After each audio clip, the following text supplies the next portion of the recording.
This page is the front cover of Dreamcast Magazine Volume 5, 1998, issue number 420, priced at 420 yen and released on December 18th.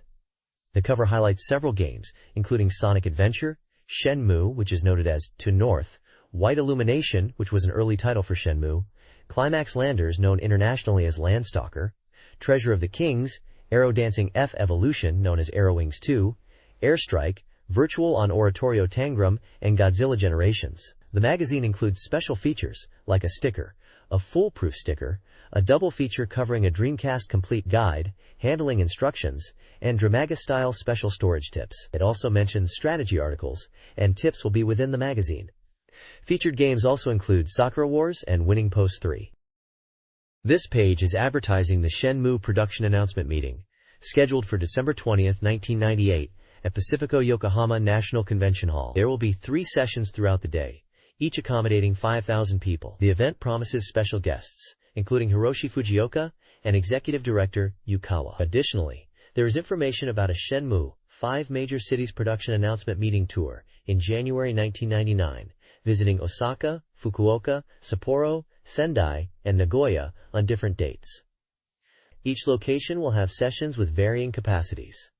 Entry to all events is free, with tickets being distributed at the venue. Attendees will also receive Shenmue original goods as a gift. The page provides details on how to apply for tickets via postcard or FAX, with an application deadline of December 7th. Sega is hosting the event, and it is specially sponsored by Kadokawa Shoten and their Walker magazines, like Tokyo Walker and Yokohama Walker. The page includes a prominent image of a character from the upcoming game, Shenmue.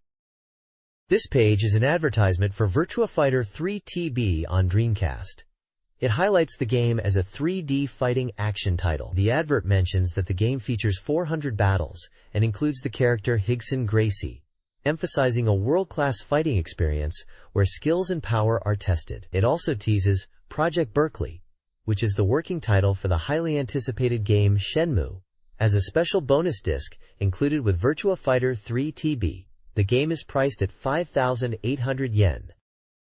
This page is an advertisement for Capcom Generation Volume 5, Fighting Masters, which is also known as Street Fighter Collection 2 internationally. The advertisement features the text, Game Masterpieces, revived here now, and promotes Capcom Generation 5th Collection Fighting Masters, highly acclaimed, on sale. The page also includes logos and screenshots from Street Fighter 2 and Street Fighter 2 Feet, highlighting these classic games as part of the collection. This page is an advertisement from Capcom promoting a collection of 5 sets of their classic arcade game series. The first collection features shoot-'em-ups like 1942, 1943, The Battle of Midway, and 1943 Kai. The second set focuses on the Ghosts on Goblins series, including Ghosts on Goblins, Ghouls on Ghosts, and Super Ghouls on Ghosts. The third collection highlights historical games such as Vulgus, Sun, Exid X's, and Pirate Ship Higemaru. The fourth set features action games like Commando, Mercs, and Gun.Smoke. The advert also includes a screenshot of Street Fighter 2 Turbo and mentions a Capcom SUNQ's campaign, likely a promotional offer for these collections. This page is the contents page for Dreamcast Magazine Volume 5 from December 1998. It highlights the magazine's main features, which include a cover story focusing on thoroughly understanding the Dreamcast console, going in-depth on its usage and features, and a section dedicated to game storage solutions for those with growing hardware collections, offering tips for comfortable gaming. Also featured is a special bonus item, a Dreamcast Magazine original Lost Child Prevention sticker, possibly a humorous item for gamers. The page also lists upcoming Dreamcast game previews and reports including Psychic Force 2012, Sonic Adventure, Shenmue, and Kita-Hi, White Illumination. The Dreamcast Hot Information section covers new game news including Sega Rally 2 Feet, Evolve to Far Eden, Landstalker, Treasure of the Kings, Aero Dancing featuring Blue Impulse, and Incoming, Humanity Last Mission. This page is a Dreamcast and Sega Saturn magazine contents page, highlighting upcoming and featured games. For Dreamcast, there are complete guides for Virtua Fighter 3 TB, Godzilla Generations, and Pen Triathlon. The magazine is also preparing for a reader's race, inviting readers to evaluate all software. Upcoming Dreamcast titles include Sakura Wars, Taigeki Graph, Girl Doll Toy, Winning Post 3 Program 98, Ruriro no Yuki, Toryumon Densetsu Erandoru, Zoku Hatsukoi Monogatari Shugaku Ryoku, Virtual Mahjong 2, My Fair Lady, and Dungeons & Dragons Collection. Complete guides are available for Capcom Generation Volume 5 Fighters/Street Fighter 02. The Game Index lists titles under Dreamcast and Sega Saturn. Dreamcast games include Incoming, Human Final Battle, Aero Dancing featuring Blue Impulse, Kita E, White Illumination, Climax Landers, Godzilla Generations, Psychic Force 2012, Shenmue, Sega Rally 2, Sonic Adventure, Virtua Fighter 3 TB, and Pen Pen Tri-Isolon. Sega Saturn titles mentioned are Idol Janshi Tsuchipai, Mecha Ganteiban Release 5th Anniversary Package, Winning Post 3 Program 98, Girl Doll Toy, Capcom Generation Volume 5 Fighters, Dungeons & Dragons Collection, Toryumon Densetsu Erandoru, NOEL 3, Virtual Mahjong 2, My Fair Lady, Baldeland, Yukyu Gensukyoku Ensemble, and Ruriro no Yuki. The page also lists various regular columns and features, such as weekly news, weekly data station, reader submission corner, and more, covering a range of topics related to Dreamcast and Saturn gaming. This page is reporting on the launch of the Dreamcast console, which took place on November 27th in Akihabara, Tokyo. Eager fans started lining up the day before, with some even camping overnight. By early morning, very long queues had formed outside the Messe Sano store. At 7 a.m., Sega's president Irimajiri personally greeted the waiting fans, expressing his gratitude. Sales commenced at 7:35 a.m., initiated by President Irimajiri, and all 300 consoles allocated for the store were sold out by midday. Approximately 100 media personnel from television and newspapers were present to cover the event, demonstrating the significant buzz around the Dreamcast launch. Queues in Akihabara began forming as early as 8 p.m. the previous evening, and game developer Kenji Ino from Warp even visited the scene late at night to observe the excitement. This page reports on the Dreamcast launch day in Japan, and the initial shipment of 150,000 units selling out quickly, highlighting the positive start for the console. There was a long queue of customers in Akihabara, with the first buyer receiving their Dreamcast at Misanin. Lawson convenience stores also began selling the Dreamcast from 7 a.m. on launch day. Events were held at Sega Joymeda, Osaka, themed God Generations, and Sega Arena in Fukuoka, themed Sega Dreaming Factory, both opening on November 20th. These featured Dreamcast Touch and Try corners, distributing Dreamcast news magazines and pamphlets. The Sega Arena event included Dreaming TV and Sonic attractions. An event called the 9th Licensing Fair, held in Tokyo from November 25th to 27th, is also covered, focused on character business and licensing, showcasing various characters including Godzilla. An image of the Dreamcast console is shown with a caption indicating additional shipments are expected and encourages people to check partner shops. The page also mentions a location test for Power Stone to commemorate the Dreamcast launch events. This page highlights several upcoming events and game announcements. First up, there was a boat race battle event at Tokyo Joyopolis, featuring professional boat racers competing on the Boat Race Grand Prix attraction. This event, held on November 23rd, drew a large crowd. Sega held a private show at the New Pier Hall in Tokyo on November 25th, focusing on their NAOMI arcade board. Games like Zombie Revenge were showcased, creating a real arcade fantasy zone for attendees. There's a campaign for the Dreamcast games 7th Cross Evolution and Sengoku Turb by NEC Home Electronics. Purchasers of 7th Cross Evolution can win 50,000 yen gift certificates, and pre-orders of Sengoku Turb come with a special pass holder for a limited time campaign. A family event, Circle K Presents Dream Dome, is coming to Nagoya Dome from December 23rd to January 4th. It features popular TV characters like Kamen Rider and Godzilla in a dream collaboration event. Finally, news on the WonderSwan handheld console from Bandai. Announced on November 25th, its first software title, the puzzle game Gunpei, will be priced at 1,980 yen. Other games in development include Super Robot Wars, Chocobo's Mysterious Dungeon, and Wonder Stadium. The WonderSwan is set to launch next spring, with a console price of 4,800 yen, boasting features like 8 grayscale levels and long battery life. This page showcases a variety of announcements and promotions. Firstly, there is a ticket giveaway for the musical Invention Boy Canapan, inviting 5 groups of 10 people to see the show in Ginza.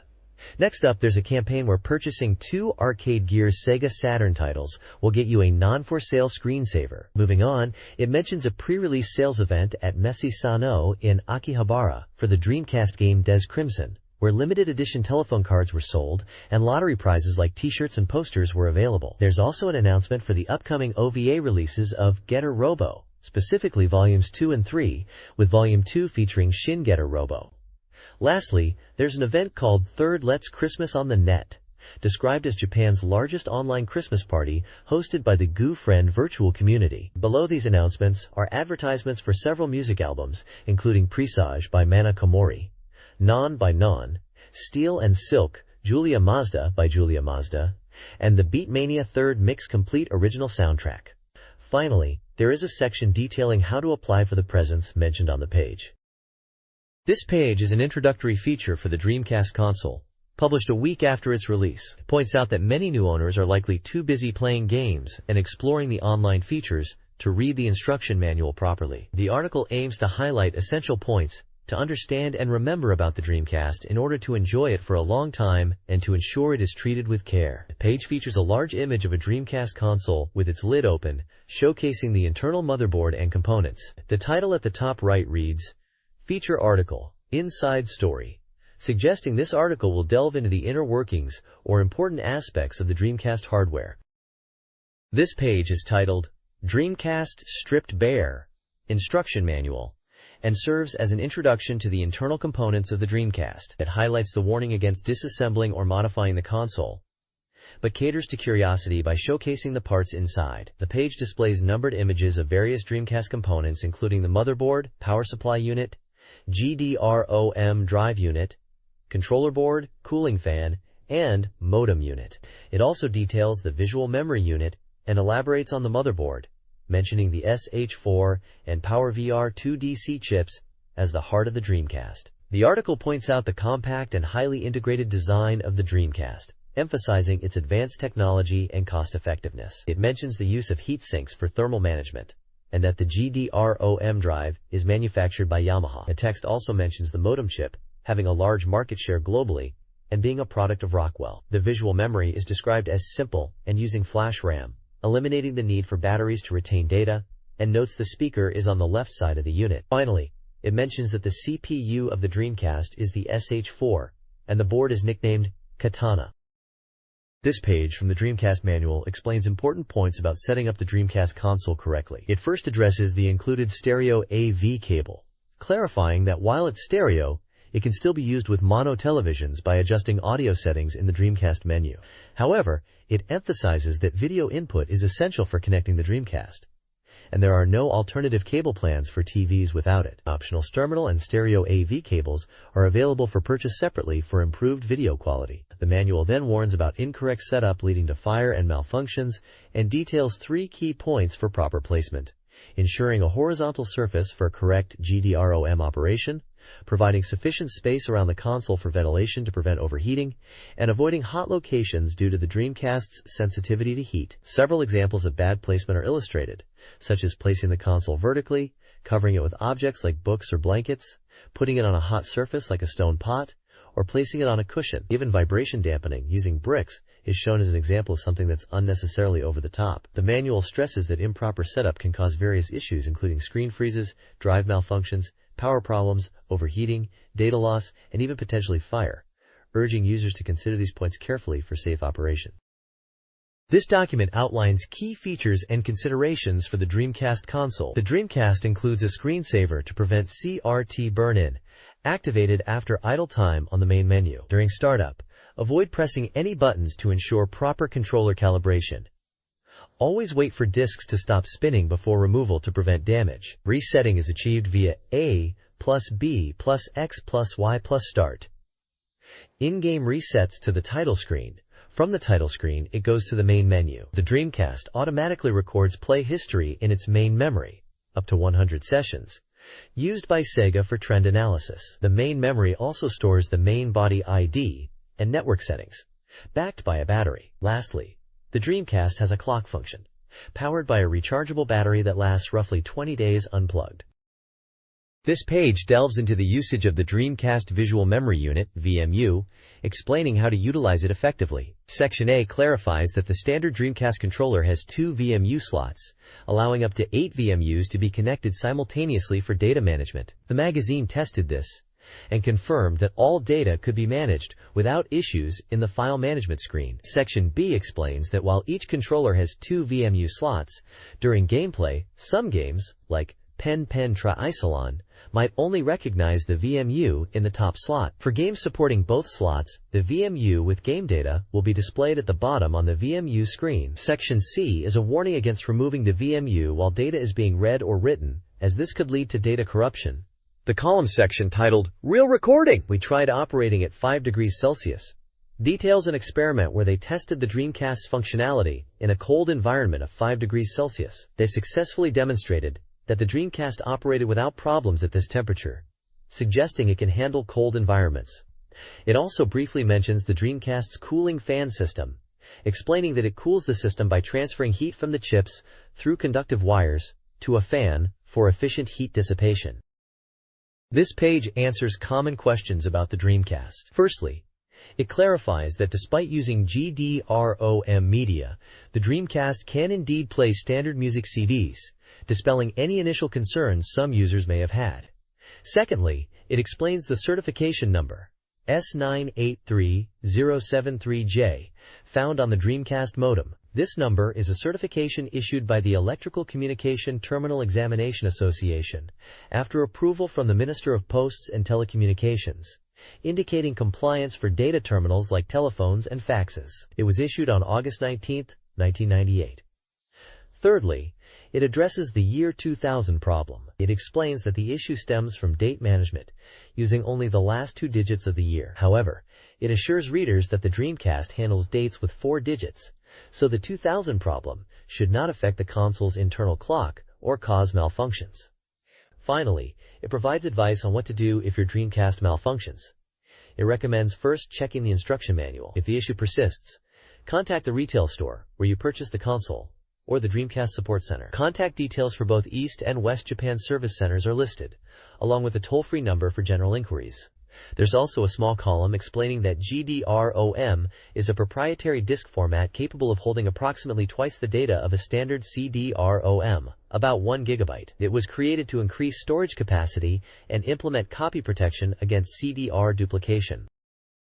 This page from Dreamcast Magazine presents the anticipated titles Top 30 Inches Ranking. At number 1 is Grandia 2, described as a powerful force, maintaining its top position for 5 consecutive weeks, highlighting its high sales and critical acclaim from the previous title. Sonic Adventure is ranked second and is anticipated to be released in 3 weeks, emphasizing the player character and secrets of Gamma. Sega Rally 2 takes the 3rd spot, with news of new elements being added weekly, including new courses and car models. The weekly pickup section focuses on Cyber Troopers Virtual On, Oratorio Tangram, ranked at number 5. It discusses whether to expect more from this title, noting the evolved visuals and gameplay. The ranking table lists 30 anticipated Dreamcast games, with their points, developers, and release dates. Notable titles in the top ranks include Resident Evil Code, Veronica, Shenmue, D2, Neon Genesis Evangelion, Mobile Suit Gundam,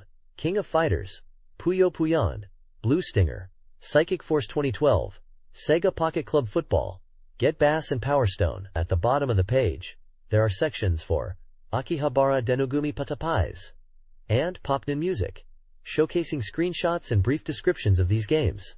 Akihabara Denogumi Patapais is described as a communication game with minigames, and Popnin Music is introduced as a rhythm game with a dedicated controller. This page presents 2 video game rankings and game highlights. The Port Request Top 20 Inches lists Dreamcast fan-desired ports, led by Virtua Striker 2 version 98, followed by titles like Spike Out, Final Fantasy, and Soul Calibur, with Metal Gear Solid and Street Fighter 03 also appearing. The Video Game Income Ranking Top 15 Inches charts top-earning arcade games, topped by Virtua Striker 2, version 98 again, alongside Virtua Fighter 3 TB and Street Fighter 03. Daytona USA 2 Power Edition is featured as Coming Soon, promising a revamped experience with the Hornet car, NASCAR racing, combined, and new courses, making it feel like a new game. Finally, Dart Devil, a new off-road racer emphasizing jumps and bumping with a unique score system rewarding opponent collisions, is highlighted as a new title at 15th in the income ranking. This document details the Dreamcast release schedule for software, hardware, and related products. Software releases in December 1998 featured titles like Sonic Adventure and Tetris 4D. January 1999 saw the release of Sega Rally 2 Feet and Blue Stinger. February 1999 included Monaco Grand Prix Racing Simulation 2 Feet and Aero Dancing. March 1999 had Cool Borders and Puyo Puyo N.O. August and December 1999 featured releases such as Entertainment Golf and Power Stone. Numerous games with undecided release dates were listed, including Resident Evil Code, Veronica, and Grandia 2 Feet. Hardware released in January and February 1999 were the Racing Controller and Fishing Controller. Undecided hardware included VGA BOX and Rumble Pack. Related products mentioned are portable game software like Mosura Dream Battle. This page is an advertisement for the Sakura Wars review show Photo Diary, a photo book about the Sakura Wars musical show featuring behind-the-scenes photos taken by Hiroi Oji, the general producer of Sakura Wars. It also advertises other Sakura Wars books, including the Sakura Wars 2 Original Art and Setting Material Collection and 2 OVA fan books for the Sakura Wars OVA Elegant Cherry Blossom series, all with prices and release dates. This page announces the start of the Reader Race in Dreamcast Magazine, where readers can vote and rate Dreamcast games. It's presented as a big celebration of the Dreamcast launch. The page highlights the Oz Odds Table, which is a prediction and ranking system based on reader votes. Currently, as of December 4th, the listed games are Virtua Fighter 3 TB, Action Genre, released by Sega on November 27th, priced at 5,800 yen. July, Adventure Genre, released by 45 on November 27th, priced at 5,800 yen. Godzilla Generations, Action Genre, released by Sega on November 27th, priced at 5,800 yen. Pen Pen Tri-Isolon, Racing Genre, released by General Entertainment on November 27th, priced at 5,800 yen. The page details 2 prestigious awards for games that receive consistently high ratings. Hall of Fame software, 9 points or higher for 10 consecutive weeks. Games achieving an average score of 9 or more out of 10 for 10 consecutive weeks will receive this award. Now, Masterpiece Hall of Fame software, 9 points or higher for 50 consecutive weeks. The ultimate honor, given to games maintaining an average of 9 or more points for a full year, or 50 consecutive weeks. The page features a screenshot from Virtua Fighter 3 TB, showing a fight between Akira and Dural. The text emphasizes that reader votes are crucial for these rankings, making it a reader-driven initiative.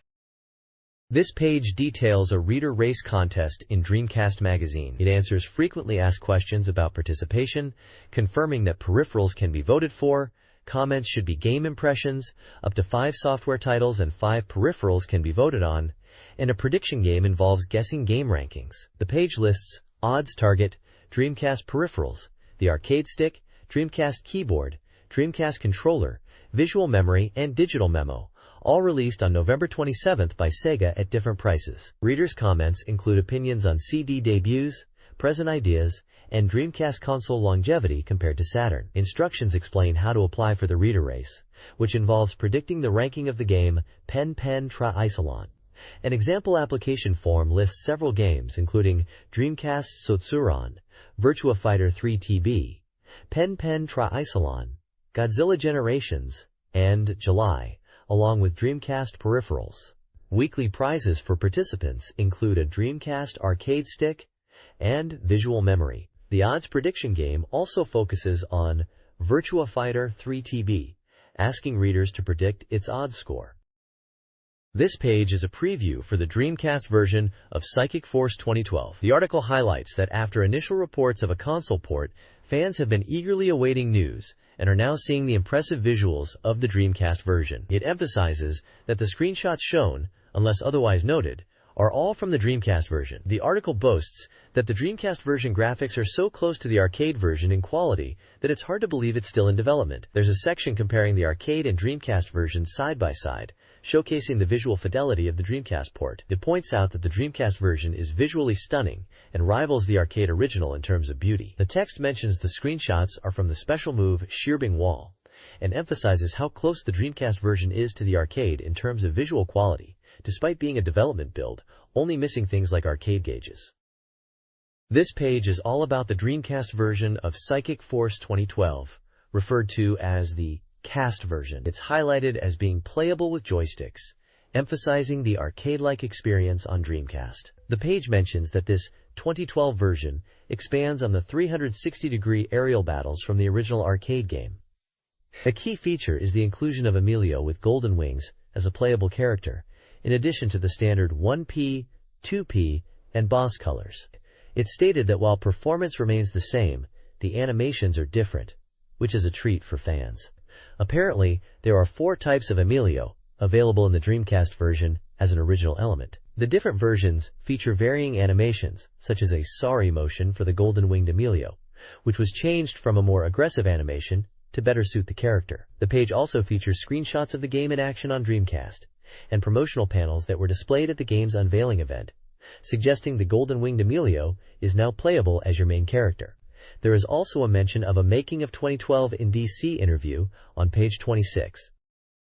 Psychic Force 2012 on Dreamcast is presented as a highly accurate arcade port, faithfully recreating the original experience. The game features psychic battles in enclosed arenas, emphasizing aerial combat and unique character abilities. The Dreamcast version successfully captures the arcade's core combat system, character-specific psychic powers, visually appealing backgrounds, and image processing. Specific combat techniques like barrier break, slide dash, psi impulse, and quick dash are highlighted as being accurately translated to the home console, preserving their visual effects and functionality. The page ultimately positions Psychic Force 2012 on Dreamcast as a visually and mechanically faithful recreation of its arcade counterpart. Psychic Force 2012 game features are presented, showcasing character special moves and gameplay mechanics. Carlo's water bullet attack Calro, left-pointing arrow right-pointing arrow plus strong. Gaddis's powerful Meteo Butcher, lever rotation plus weak. Regina's flame attack Hyper Naval Reyna, left-pointing arrow right-pointing arrow plus strong. Emilio's light beam Trinity Ray, left-pointing arrow right-pointing arrow plus weak. Wendy's air crescent super move, strong or left-pointing arrow right-pointing arrow plus strong, and Gates electric shock stand collector, left-pointing arrow right-pointing arrow plus weak are detailed with their inputs and descriptions. The game features fantasy reality blended 3D backgrounds. The Dreamcast version includes a watch mode for CPU versus CPU matches. A dynamic zoom system adjusts the camera, providing both zoomed-in and zoomed-out views of high visual quality. This page is a Dreamcast special report focusing on bringing arcade games to the Dreamcast, specifically highlighting the development of 2012 for the system. Referencing the game's development under the title Making of 2012 in DC. The page features an interview with Oyama Katsunori, the main programmer from Taito, discussing the process of porting 2012 to the Dreamcast from its arcade origins, which they refer to as Wolf hardware. Oyama mentions that while the core programming is similar to the arcade version, adapting to the Dreamcast unique hardware and tools has been challenging. He explains that they are currently focused on refining the graphics and gameplay to match the arcade quality, expressing satisfaction with the progress and confidence in delivering a polished experience. Screenshots of the game are shown, depicting futuristic combat scenes. Oyama also mentions the inclusion of new features for the Dreamcast version, such as a training mode similar to the PlayStation version, but with added elements allowing players to set CPU actions for practice. He indicates the development is around 60% complete in terms of implementation, but visually and feature-wise, it's advancing rapidly and close to being finalized. The game is likely referring to Psychic Force 2012, the sequel to Psychic Force. This page is an interview with Aoki Hiroshi, the director of Psychic Force 2012. He discusses the Dreamcast version of the game, highlighting improvements based on user feedback from the PlayStation version. Aoki explains that in training mode, key inputs are displayed on screen to help players analyze their mistakes and improve. He mentions the inclusion of versus human and versus com modes, along with a watch mode where players can watch com versus com battles. Specifically, in versus com mode, computer opponents will use strategies tailored for sudden death matches, avoiding illogical moves. Button configuration has been revamped, allowing players to assign functions to buttons more freely, addressing feedback about the previous fixed layout. Handicap adjustments have also been improved, offering 5 levels of adjustment instead of just damage multipliers. Aoki mentions a new arrange sound option and confirms the inclusion of a story mode. He expresses the goal of delivering a user-friendly experience and emphasizes that the team aims to create something satisfying for players. He concludes by saying they are working hard to meet player expectations, aiming for a home version that brings the arcade experience to players and surprises them with its quality. This page is a special report about Sonic Adventure and the introduction of a new playable character named E102 Gamma. Gamma is a robot created by Dr. Eggman, who has gained sentience and questions his purpose and Eggman's evil plans. The article mentions that Gamma will become an insider trader and be hunted by his former comrades, making him a unique character in the series. It also reveals the Ice Cap stage, an icy world level that is showcased with screenshots. The article highlights that this stage includes new gameplay mechanics involving water and ice, with switches to activate ice paths. It also mentions the origin of Eggman's robots, suggesting they are based on Egg Robo from Sonic and Knuckles. But this time they are a small elite force led by Gamma. The article hints at a hard-boiled story, reminiscent of Android Kikaider, leaving the reader to wonder about the ending. The game is described as an action game and is set to be released on December 23rd for 5,800 yen.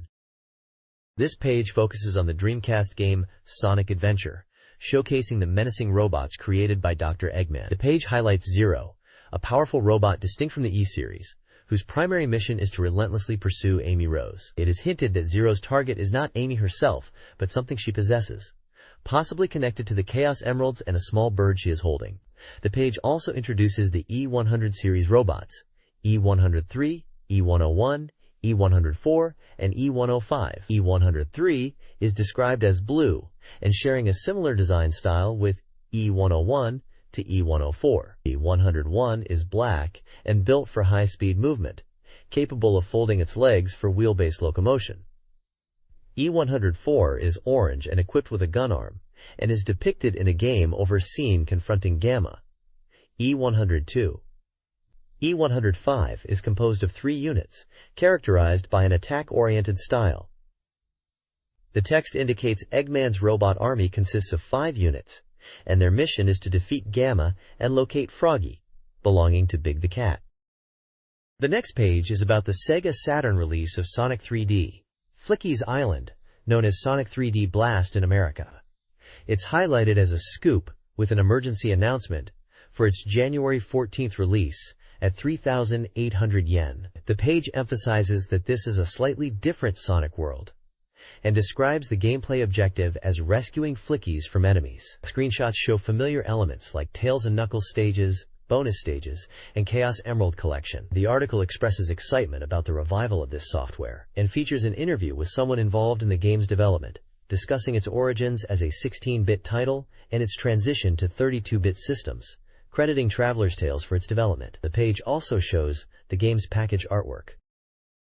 This page announces a nationwide tour event for Shenmue, the latest game from Yu Suzuki. The tour is taking place in 5 major cities across Japan: Osaka, Fukuoka, Sapporo, Sendai, and Nagoya throughout January, with free admission to each event. These events are specifically for those outside the Kanto region who couldn't attend the main Shenmue announcement event in Yokohama. Yu Suzuki explains that he wants as many people as possible to experience Shenmue, highlighting its visual and musical quality, and mentions a special disc being included with Virtua Fighter 3 TB. The page emphasizes that the events are worthwhile even for people who aren't typically into games, suggesting the high quality of Shenmue's presentation.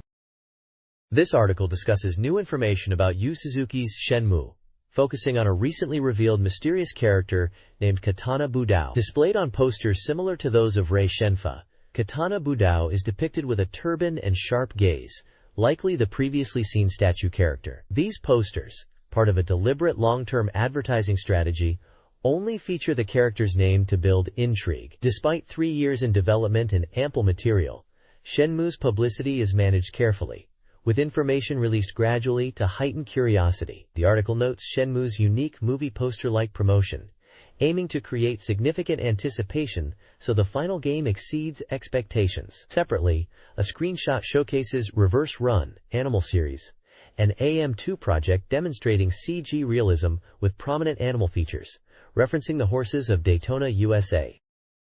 This page highlights news about Shenmue and its upcoming announcements and reveals. It talks about the station posters being used as teaser advertising for Shenmue, comparing them to other Dreamcast promotions. The page mentions that a third series of character posters is planned. It details an upcoming Shenmue production announcement event scheduled for December 20th, with 3 sessions planned throughout the day at the National Grand Hall in Yokohama. Attendees need to apply by December 7th via postcard or FAX, providing personal details and session preferences. It is mentioned that if there are too many applicants, attendees will be chosen by lottery. The page also focuses on the realistic depiction of animals in Shenmue, which is described as a specialty of AM2 research. It showcases images of CG animals from the game, including a pigeon, hawk, mouse, bat, and goat. The article quotes Yu Suzuki, stating that while these animals are just a small part of the game, they are being used to create interesting gameplay, and more will be revealed at the December 20th event. The article also references the Sega New Challenge Conference 2, held on October 6th.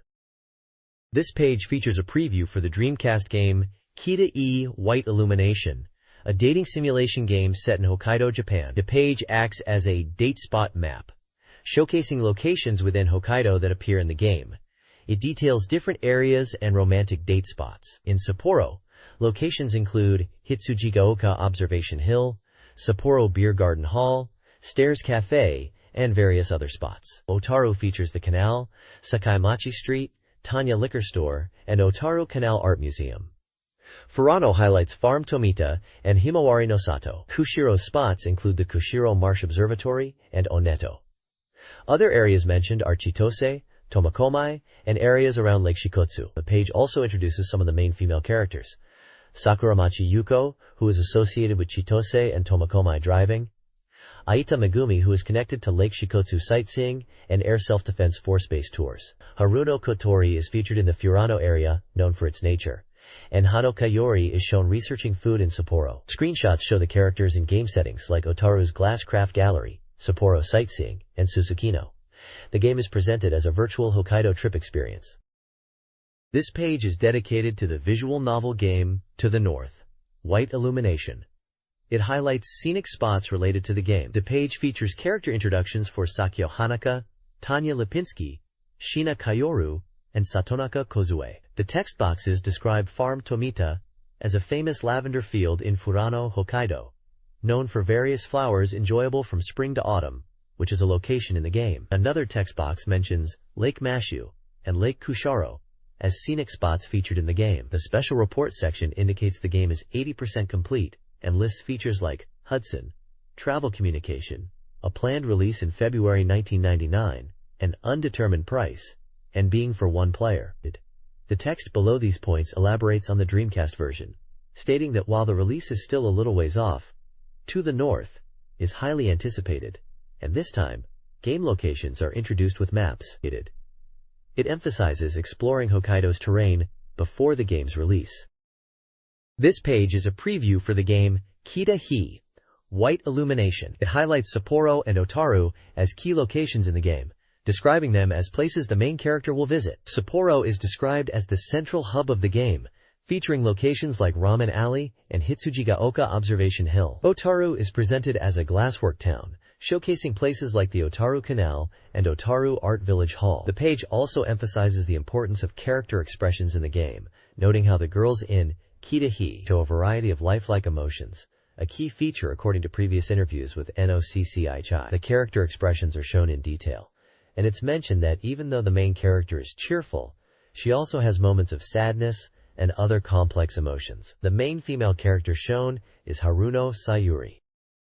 The next page is a travel guide showcasing locations in Hokkaido that are featured in the game Kita-e White Illumination, which was never released internationally but roughly translates to the North, White Illumination. The page highlights spots in the Furano and Chitose areas. In Furano, it talks about the Bie Farm, Megumi's family farm in the game, and the Sunflower Village, both popular sightseeing places. For Chitose, it mentions the Chitose Base, Eniwa Gorge, and Lake Shikotsu as easily accessible tourist spots. The article suggests a 2-day road trip in eastern Hokkaido, featuring locations like Lake Mashu and Lake Oneto, which are part of the game's route. Characters like Megumi, Kotone, and Yuko are pictured in screenshots taken at these real-world locations. The game's story is about the protagonist from Tokyo traveling to Hokkaido with his mother and Kotone. There's also a section discussing the roadside station Princess, which is likely another location or theme within the game, and mentions Lake Mashu. The page also features concept sketches of characters and scenes from the game,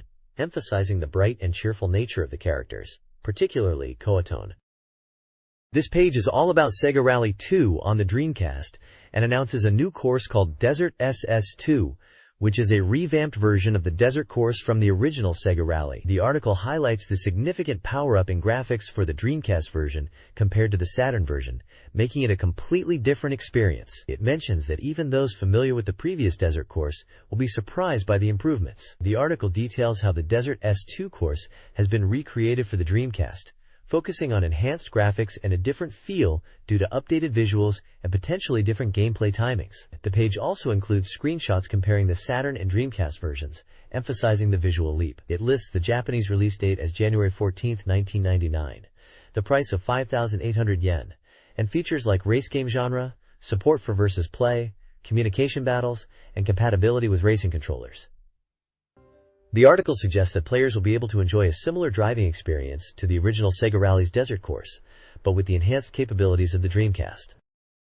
This page reveals new car models and car settings for Sega Rally 2. It announces 3 new additions to the vehicle roster: the Peugeot 106 Maxi, the Mitsubishi Lancer Evolution 2i Advan, and the Toyota Corolla WRC Teen. The page lists the full car selection available in Sega Rally 2.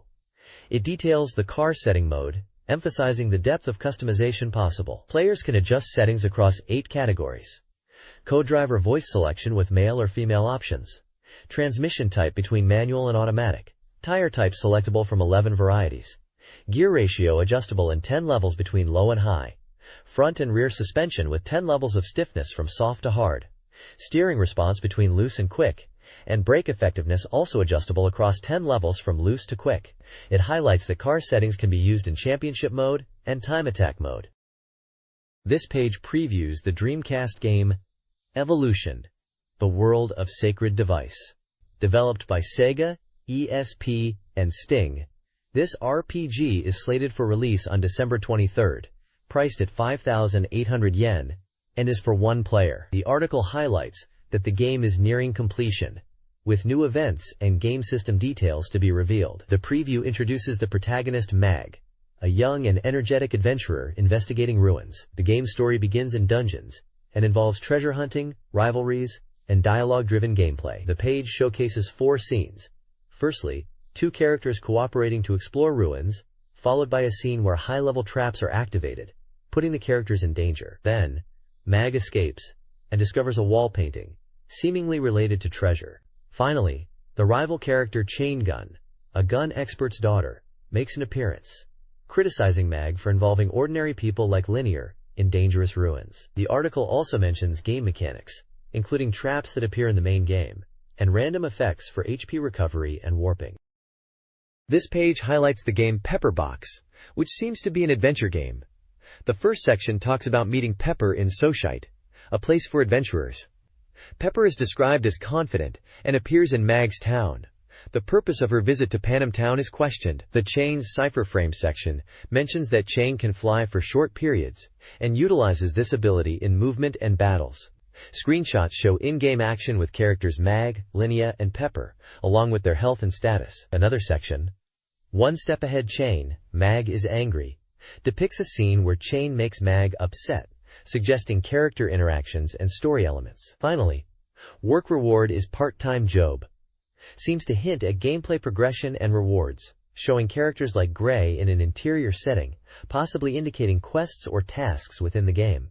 The text asks about the reward for part-time jobs and mentions things like lunch or tomorrow's meals. Pepper Box is presented as a game where you meet Pepper in a town for adventurers, utilize Chain's flying ability, and experience story events through character interactions and quest progression. It appears to be a role-playing adventure game, possibly Japan exclusive, but further information would be needed to confirm international release details and if there was an official English title.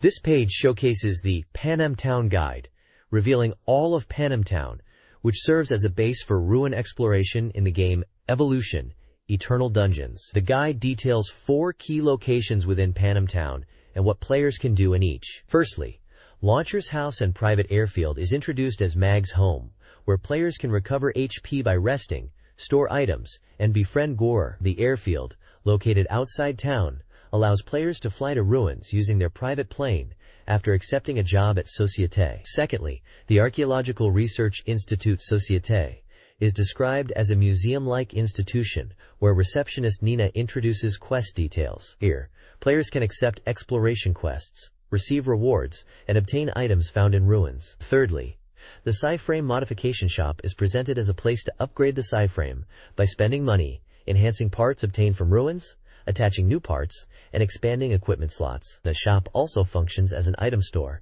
selling essential recovery items like Neorin, slight HP recovery, Hitomiru, cures sleep and darkness, and Doctoral, cures poison. Finally, various houses for obtaining useful information are highlighted, including Chain's house, 2 commoner residences, and a bar. These locations are where players can gather helpful information by interacting with residents like Chain, Linia's mother, and the bar's master, each offering unique insights. Essentially, Panam Town is presented as a central hub in Evolution. Eternal Dungeons offering essential services and information to aid players in their ruin exploration adventures. This page introduces a new Dreamcast RPG and highlights the skill mastery system. To learn special skills in the game, you need to earn tactical points, TP, after battles. Each skill has a TP requirement, and players can freely choose which skills to learn based on their accumulated TP. The page showcases 2 characters, Mag and Linear Cannon, and some of their special moves. For Mag, there are Mag Launcher's skills, such as Lightning Punch and Charge Punch. For Linear Cannon, there are Linear Cannon's skills, like Slightly Heal and Protection Magic. The game encourages players to prioritize recovery skills first. The page also details town procedures, including accepting quests at the society, borrowing money from the school, and getting excavated items appraised and bought. Save points can be found near Chain's house. The game appears to involve exploration, battles, character development through skills, and town-based interactions. The next page introduces Climax Landers, an RPG for the Dreamcast, scheduled for release on February 25, 1999, at a price of 5,800 yen, with VM compatibility. This preview highlights the Fire Mountain piece, a new addition to the Landers world. The page introduces the residents of the Fire Mountain piece, focusing on a character named Tonguri, described as an old village elder who enjoys rambling and telling stories, but his seemingly irrelevant tales may contain surprising truths. A screenshot also shows in-game dialogue featuring characters Imuka and her mother-in-law. This game was released internationally as Time Stalkers. This page features Mountain Pieces, the ancient world where ancient people live, showcasing the latest information on the battle system and world. The game is set in a primitive era, where tribal nations are emerging. The image depicts a village scene with simple dwellings, inhabited by characters like the Elder, Zunda, Baoru, Imuka, and Sansan. Zunda is described as surprised that the mountain has disappeared and been replaced by a cave. The Elder's house is depicted as a place where the old man Tongari resides, who is talkative and enjoys chatting. Sansan, the youngest resident in the small house next door to the Elder, is also mentioned. The ancient cave is described as a dangerous area, with unknown creatures lurking within, requiring preparation and caution to enter. The battle system introduction on the next page will use images of this cave. Baoru, Imuka, Sansan, and Zunda are introduced with brief character descriptions. Speak facts.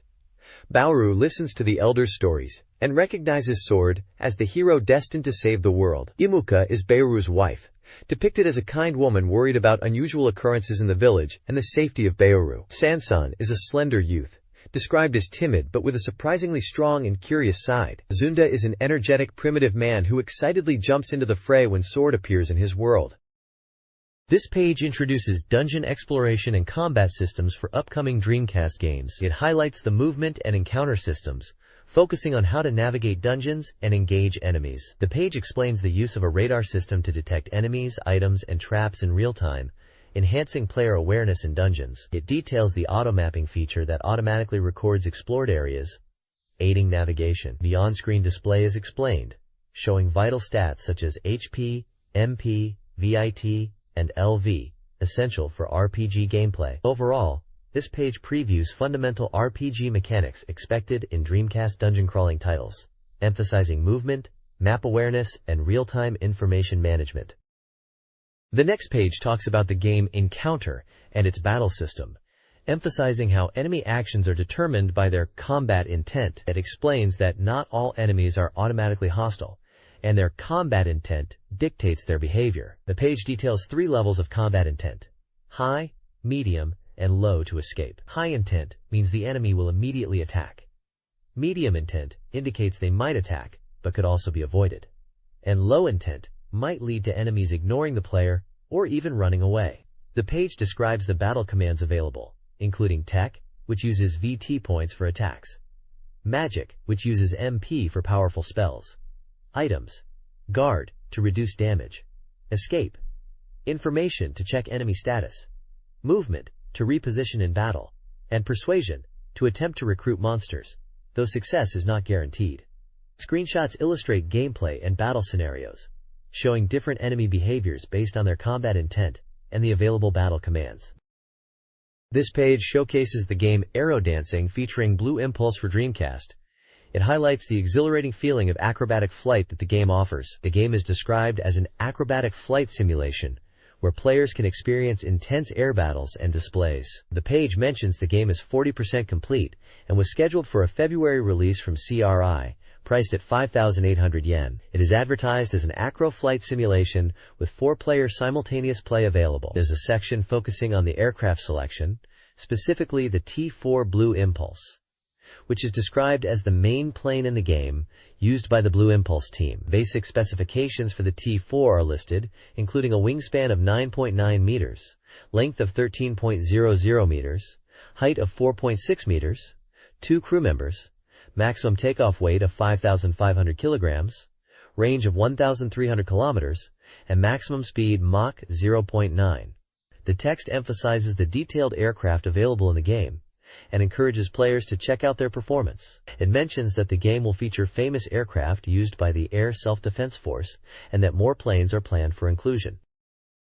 This page showcases the graphical prowess of the Dreamcast through the game Arrow Wings, highlighting its visual appeal. The first graphic check section focuses on screen effects, emphasizing the use of fog and smoke to create realistic and impressive visuals, a step up from previous games. The second section, Graphic Check 2, emphasizes the detailed representation of aircraft models. It mentions the game accurately recreates aircraft shapes and intricate details, including moving flaps and rudders, aiming for realism that will satisfy aviation enthusiasts. The third section, Graphic Check 3, showcases the variety of backgrounds. It mentions locations like a city reminiscent of Tokyo, small islands, and valleys, all rendered in 3D polygons. The game also features day and night cycles, offering diverse flying experiences within the same locations. The text under the Valley screenshot mentions Valley, an F4EJ modified aircraft. Below these sections, there are aircraft selection screens showing 2 planes,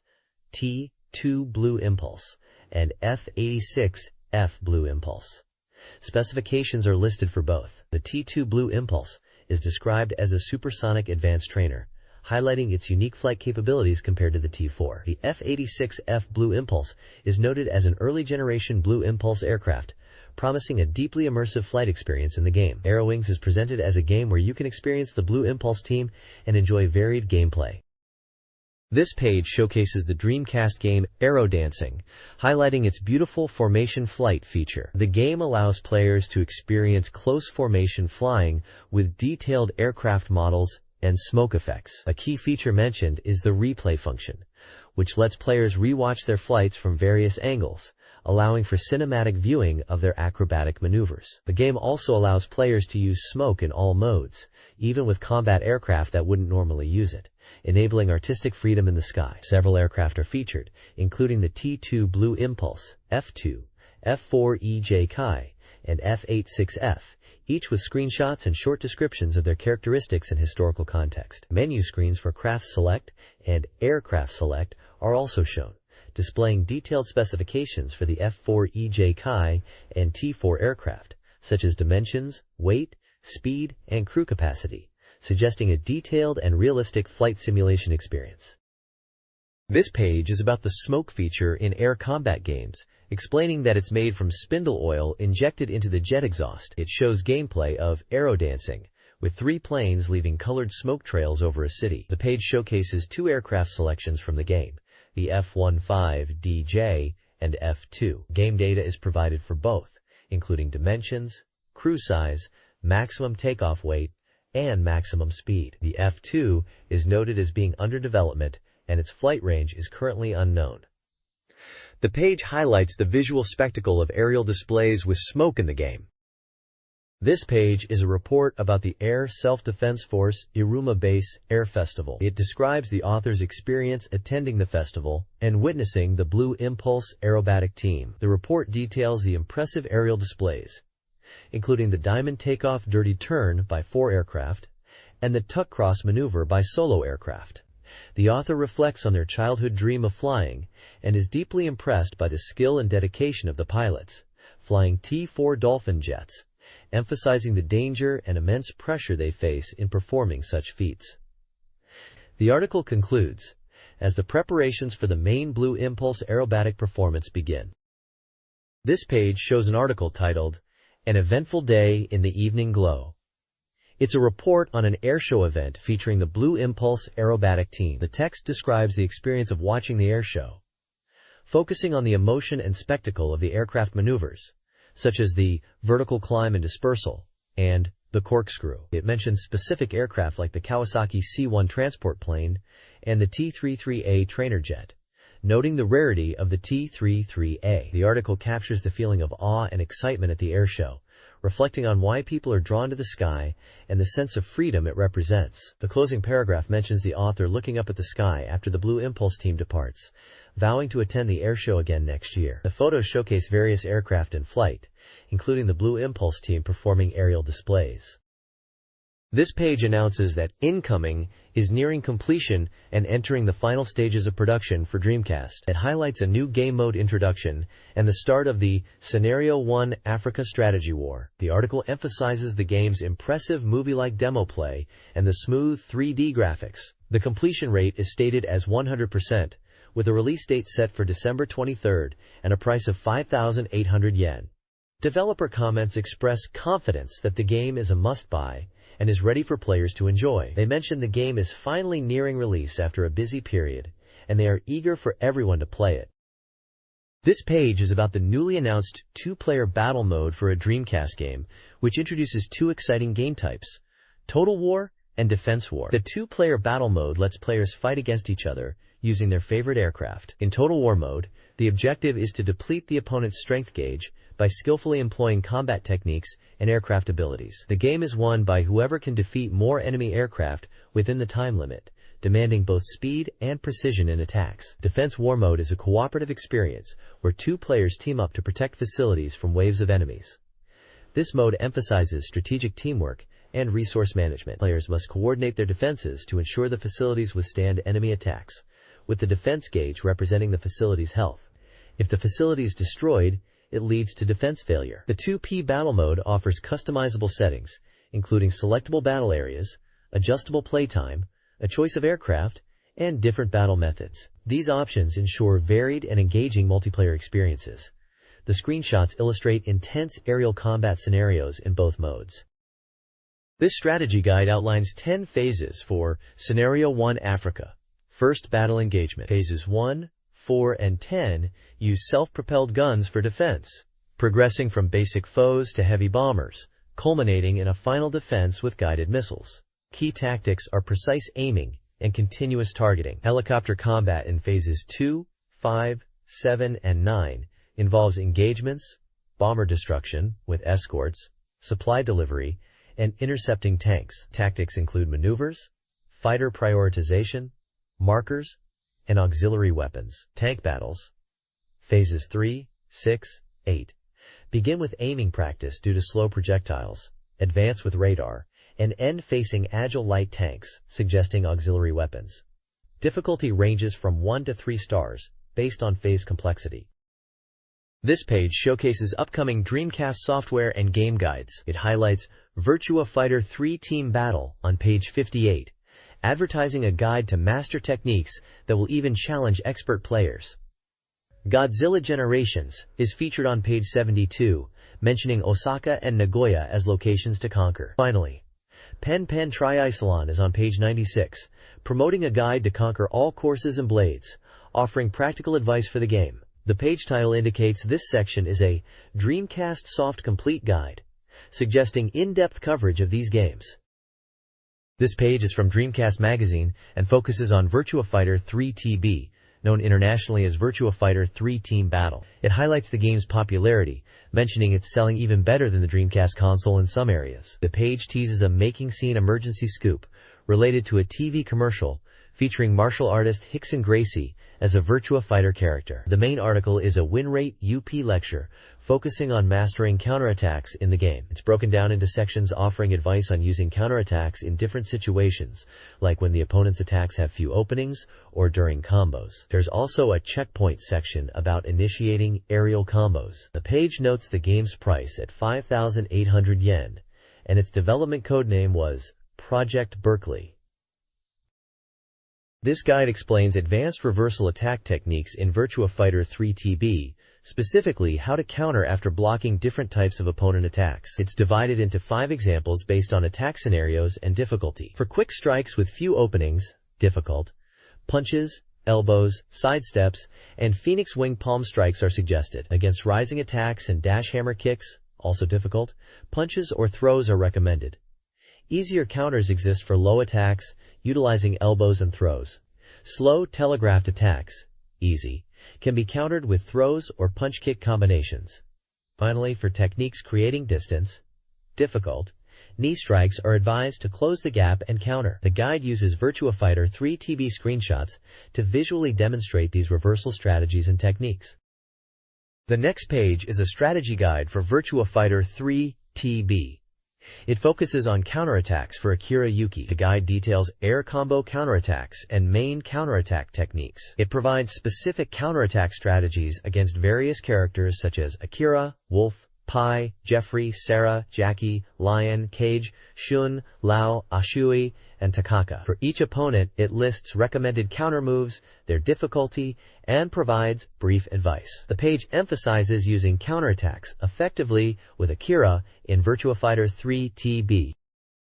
This Virtua Fighter 3 TB strategy guide for Kagemaru, titled Shadow Maru Kagemaru, Reliable Counterattacks Are the Path to Victory, emphasizes counterattacks as key to success. It highlights fast counter moves like flying front kick and water wheel kick, while cautioning against timing errors that lead to vulnerabilities. Sections like weekly pickup combo and important counterattacks feature moves like falling leaf reversal.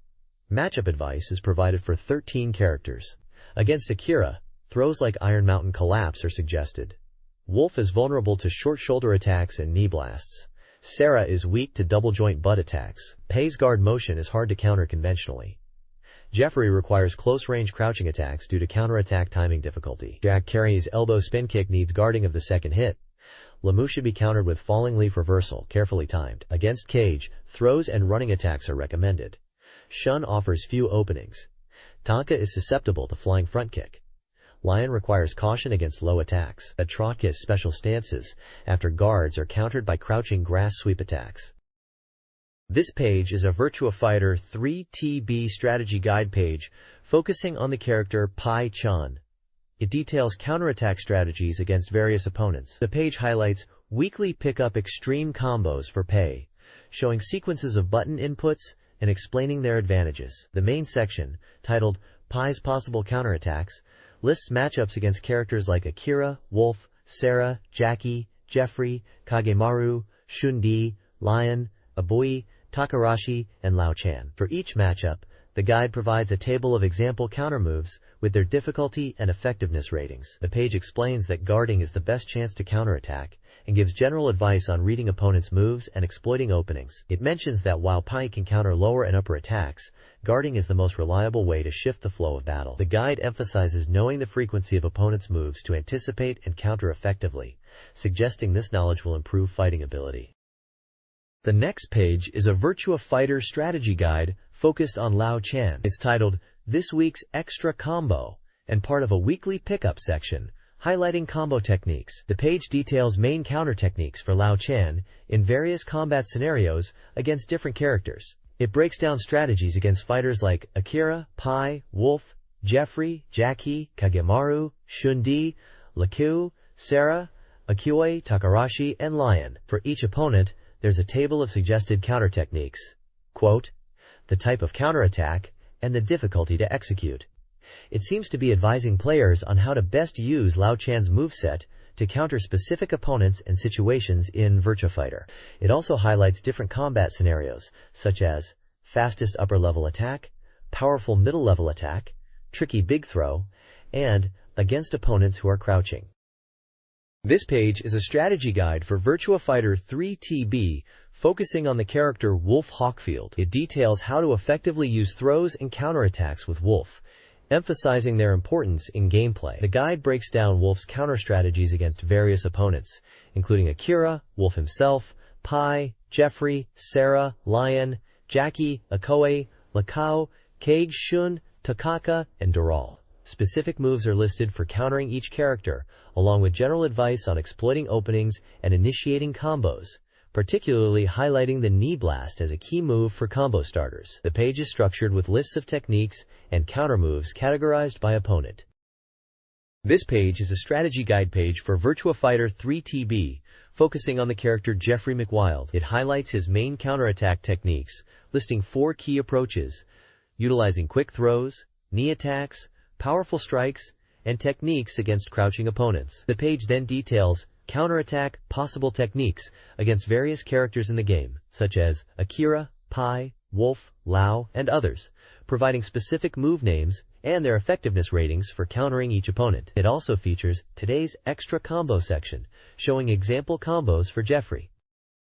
This page is a strategy guide for Virtua Fighter 3 TB, focusing on counter techniques for Sarah Bryant. It highlights the importance of using different counter moves effectively. The guide emphasizes using the flash piston punch and double joint bat as basic counterattacks. The page then details specific counter techniques Sarah can use against various characters in the game: Akira, Wolf, Sarah herself, Pai, Jeffrey, Jackie, Kage, Shun, Lion, Atoy, and Taka. For each opponent, it lists recommended counter moves along with their difficulty ratings. For example, against Akira, moves like the rope hang top elbow are suggested. Against Wolf, moves such as short shoulder and knee blast are listed. Against Pei, linked rolling body attacks are recommended. For Jeffrey Gale, Kenka upper and knee attack are suggested counters. Against Jack Creasy, elbow spin kick and knee kick are mentioned. Against Kage, spin and scattering bullet spin back kick are listed. For Shun, rising elbow strike is highlighted. Against Lion, moves like kneel kick are recommended. Versus Alioy, consecutive small knife hand strike is suggested. Finally, against Takaka, the throwing hand strike 2 move is recommended. The guide encourages players to learn these counter techniques to improve their gameplay. With Sarah, in Virtua Fighter 3 TB. This page is dedicated to strategy for Virtua Fighter 3 TB, focusing on Jackie Bryant and his counterattack techniques. The page highlights Jackie's elbow spin kick as a central counterattack move, showcasing example combos like beat spin kick and elbow spin kick in the weekly pickup counter combo section. The page provides a guide on Jack Connie's main counterattacks, categorized by attack type, such as fast high attacks, powerful medium attacks, big moves to aim for, and strategies against crouching opponents. It recommends using the flash piston punch and elbow spin kick in various situations. A significant portion of the page is dedicated to Jackie's possible counterattack list, which features tables detailing specific counterattack techniques Jackie can use against a range of characters, including Akira, Wolf, Sarah, Pai, Jeffrey, Jackie himself, Lao, Kage, Shundi, Takarashi, Akakarashi, and Lion. These tables list various moves and their effectiveness and difficulty ratings for each matchup, suggesting strategies for players to employ against different opponents in Virtua Fighter 3 TB. This page is a strategy guide for Virtua Fighter 3 TB, focusing on the character Shun Da. It highlights Shun Deal's playstyle emphasizing his vulnerability and reliance on counterattacks to maximize damage. The page features weekly pickup combo moves and extra combo advanced techniques for Shundai, detailing specific inputs and effects. The guide then delves into main reversal techniques for Shundai against various opponents like Akira, Wolf, Pi, Jeffrey, Jackie, Sarah, Lion, Kaj, Shundai himself, Aloy, and Tabika. For each matchup, it lists recommended counterattacks with their button inputs and difficulty ratings, offering strategic advice on how to effectively use Shundai's moves against different fighting styles. This page is a guide focusing on countering Lion Rafale in Virtua Fighter 3 TB on Dreamcast. It's titled This Week's Extra Combo and Complete Guide, and features a weekly pickup section. The main topic is Lion's fierce attack is countered by tendinitis, which humorously suggests Lion's attacks are very fast. The guide details counter strategies against Lion for various characters including Akira, Wolf, Sarah, Lion, Pi, Jeffrey, Jackie, Cage, Shun, Abai, and Taka, listing specific technique names, counterattack techniques, and their difficulty. Key counter moves highlighted are backsteps and the elbow smash. The page also includes screenshots of gameplay and move lists demonstrating the counter strategies against Lion. It advises players to master counterattacks against Lion to gain an advantage in Virtua Fighter 3 TB. The next page is a strategy guide for Virtua Fighter 3 Team Battle, VF3TB, focusing on the character Aoi Umenokoji and her counterattack techniques. It's titled Counterattack Techniques for Mei Umenokoji, AOI. The guide highlights Aoi's weakness in attack power, emphasizing the importance of mastering counterattacks to secure victory. It mentions that throws are fundamental, but striking back at the right moments is also key. The guide suggests observing the opponent's stamina and effectively using strikes and throws when guarding against slow, telegraphed moves. The page details weekly pickup combos and counterattack techniques, with screenshots demonstrating combo executions. It also provides specific counterattack advice against various characters, listing recommended moves and their difficulty levels. Characters mentioned include Akira, Pi, Lao, Wolf, Jeffrey, Cage, Sarah, Jackie, Shun, Lion, and Taka, offering tailored strategies for each matchup and tips on utilizing Aoi's skills effectively against them. This page is a strategy guide for Virtua Fighter 3 TB, focusing on the character Takarashi and his counterattack techniques. It's titled Strengthen Your Counterattacks, and highlights Takarashi as a character strong in counterattacking, especially with moves like double hand slap and stomp. The page is part of a weekly pickup counterattack combo section and details main counterattack techniques. It then provides matchup-specific advice against characters such as Akira, Pi, Wolf, Jeffrey, Jackie, Shun, Kaj, Sarah, Lion, Akamo, and even Takarashi himself. For each opponent, it lists recommended counterattack moves with difficulty ratings to help players effectively use Takarashi in Virtua Fighter 3 TB.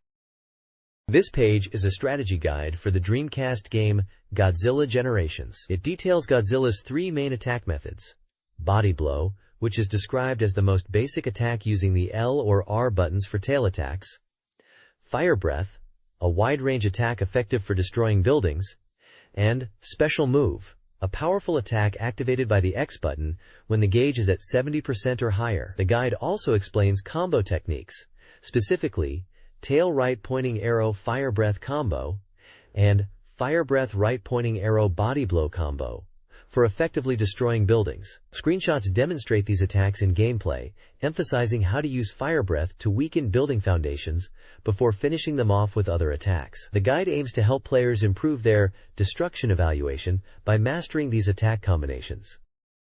This Godzilla Generations strategy guide focuses on the Umeda area. It highlights 4 key points for destruction: Acti Osaka Building, attack back for combos; the Yellow Marui Building and nearby Osaka Hilton, good combo targets; buildings in front of Osaka Station, especially the third building for chain combos using tail attacks; and the HEP-5 Ferris Wheel, use heat ray then physical attacks. G-Force units like UA Cobra and Maser tanks are present but weak. The next area is Osaka Castle. characterized by trees and ground-level structures requiring thorough destruction, with Osaka Castle Hall needing destruction from outside the area to achieve 100% completion. The next page is a strategy guide for the first area of Godzilla Generations on Dreamcast, set in Nagoya. It focuses on the TV tower area stage and provides tips for achieving a high destruction rate. Point 1 advises players to defeat the defense forces around Nagoya TV Tower, specifically mentioning G-Force and emphasizing destroying the TV tower itself for safety. The vs G-Force section details the enemy units players will face, like Maser cannons, Maser tanks, and Maser attack aircraft. It recommends using G-Force attacks swiftly against concentrated enemy forces to clear areas quickly. Point 2 inches guides players to destroy Hope Plaza using tail attacks, noting the presence of dangerous objects and fire damage in this area. Point 3 inches discusses the best height for combo attacks, specifically targeting the NHK Nagoya Broadcasting Center building in the TV tower area to maximize combos. The page also includes a section titled, Ask the Locals. Sunsoft Public Relations, Ask Mr. Imaseki. This is presented as an interview, where destruction rate is mentioned to be as high as 99.88%. The interviewer notes the smooth controls and gameplay, comparing it favorably to other Sunsoft titles like Meist, Galaxy Fight, Waku Waku 7 Feet, and Astra Superstars, all released internationally except for Waku Waku 7. Finally, the guide previews the next area, which is the industrial complex area, hinting at tanker trucks and numerous combat vehicles as key features of the upcoming stage.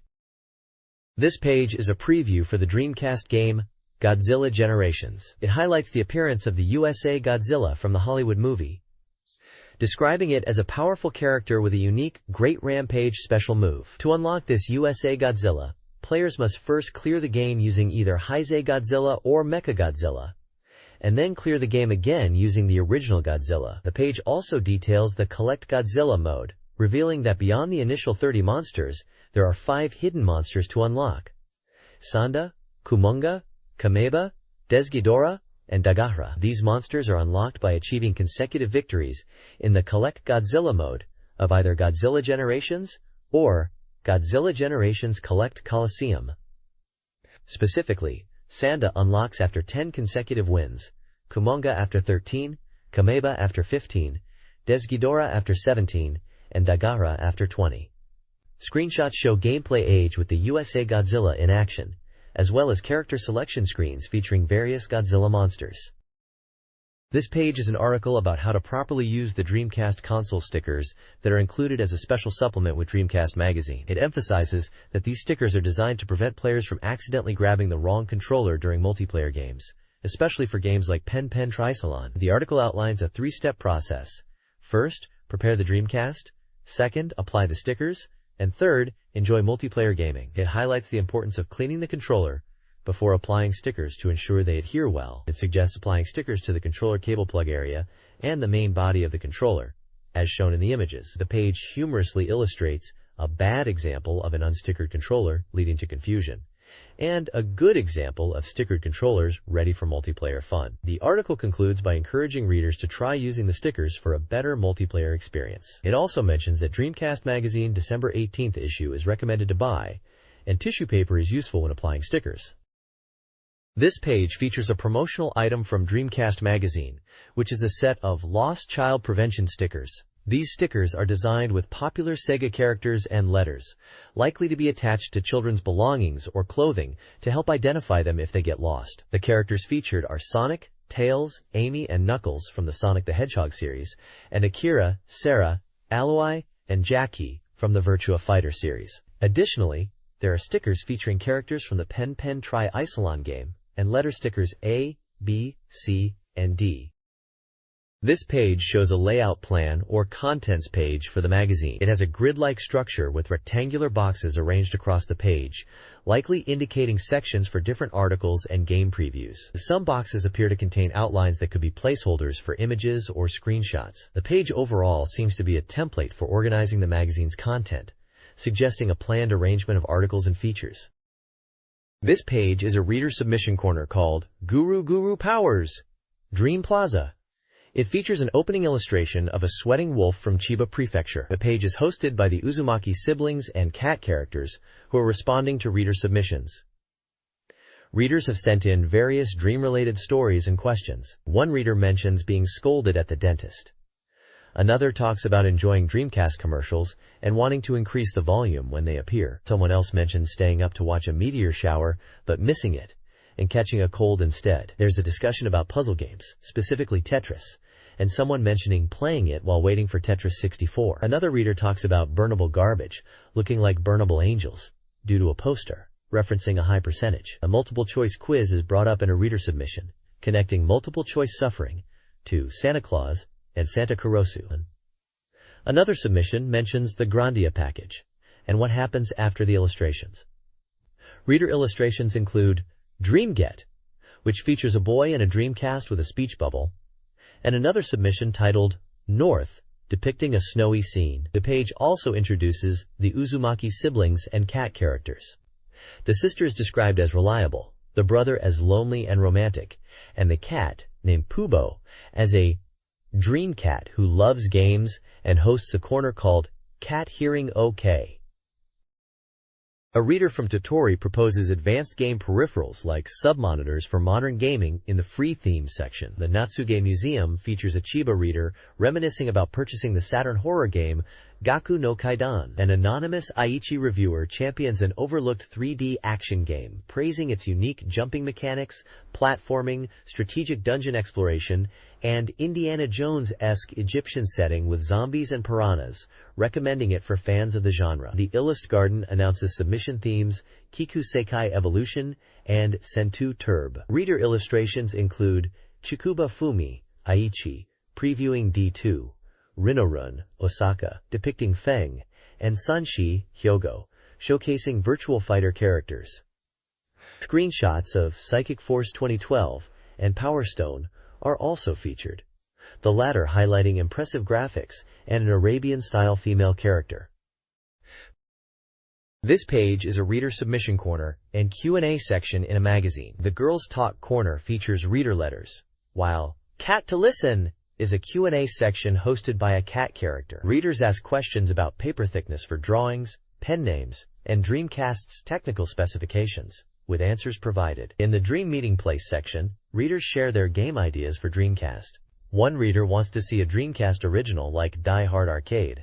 Another desires a Metal Gear Solid style game, and someone else suggests Arcana Strikes. There are also requests for Soul Calibur and Ace Combat on Dreamcast from Namco. The page also features two games with screenshots.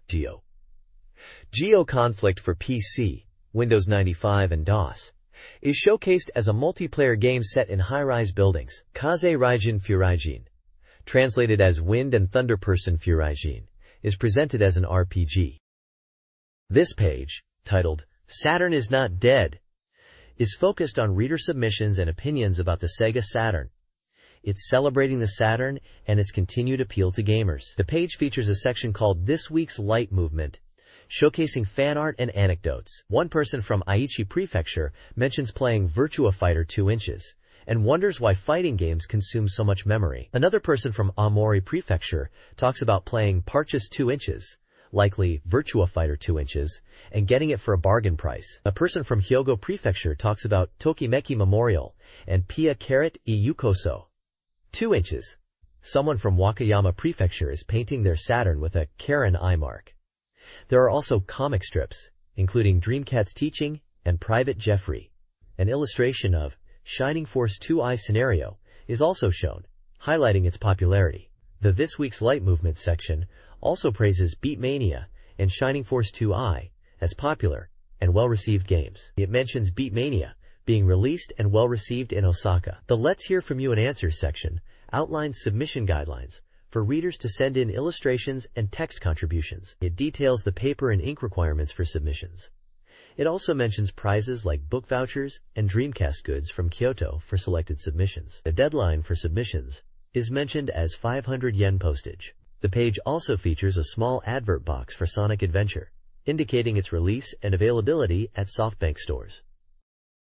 The next page announces the winners of the Dreamcast Magazine Volume 2 Reader Prize Draw. Various Dreamcast-related prizes were given away, including AM2 Research Image Posters, Akihabara Electric Town Keychain Figure Sets, Mousepads, Psychic Force 2012 Guidebooks with Wappen Badges, Sakura Wars 2 Collection Figures, Suki to Uta Plush Toys, T-shirts, Idle Sparrow Searcher Buy CD Sets, Gangun Pixies Clear Files and Software, Find Love 2 Rhapsody Keychains and Off-Vocal Wall Clocks, Pia Carrot, EU Koso, 2 Telephone Handbooks, Devil Summoner Soul Hacker and Kabukicho Reach Mahjong Tournament 2 Soundtracks, Cotton Drinks, Kian Bunny Merchandise including figures and posters, Game Software, High School Terra Jackets, Langrisser V and Grandia related items like clear files, T-shirts, CD mats and letter sets, Colorful Illustration Lens, Brilliant Colored Snow Postcards, Umi Ninko Sets, Idle Sparrow Searcher Buy Limited Edition Posters, DX Special Emergency Dispatch Team Game Software, Tenant Wars Software, Baroque Stickers and Postcards, and even PC Software, C-Guitar, Centero, Superhuman Legend. The page lists the winners' names and prefectures for each prize. This page discusses how cosplay and image clubs can be great places for otaku gamers to meet others and improve their social skills. It's framed as a lighthearted discussion on otaku culture and dating, with the column titled, Weekly Reading Material Planning Page Bad. The article is titled, I want to meet other living beings and have fun. Cosplay and image clubs are wonderful places. The author discusses the idea that otaku who want to be popular with women might think image clubs are a good place to start, but warns that simply going there won't automatically make them popular. It emphasizes the need for self-improvement and communication skills in order to connect with others. The text also mentions that some people might assume that otaku are discriminated against, but the author suggests that the problem is more about being creepy rather than being an otaku itself. The article uses the film Evangelion as a cultural reference point. The illustration shows a man labeled otaku being overwhelmed by thought bubbles about girls and the challenges of interacting with them. Another smaller illustration depicts a scantily clad woman walking away, possibly symbolizing the unattainable ideal for the otaku. This page presents various gaming-related articles. Galacta Frontline Tactics seems to be a game review. Deep Otaku Culture recounts a bizarre phone call to an erotic magazine, illustrating aspects of otaku culture. Outer God Amiya Game discusses game content, sales periods around bonuses and year-end, and big titles, noting forgotten past content. GameShop Backside explores GameShop staff customer interactions regarding recommendations and managing customer expectations about staff knowledge. Cement Shop Clerk Legend is a comic strip about typical customer game queries. Lastly, DDR Special News promotes Dance Dance Revolution, highlighting its popularity, music, and influence on culture, linking it to ska music and bands like The Specials and Kemuri. This page is a manga strip titled Samsung Yoshimatsu Theater Episode 5.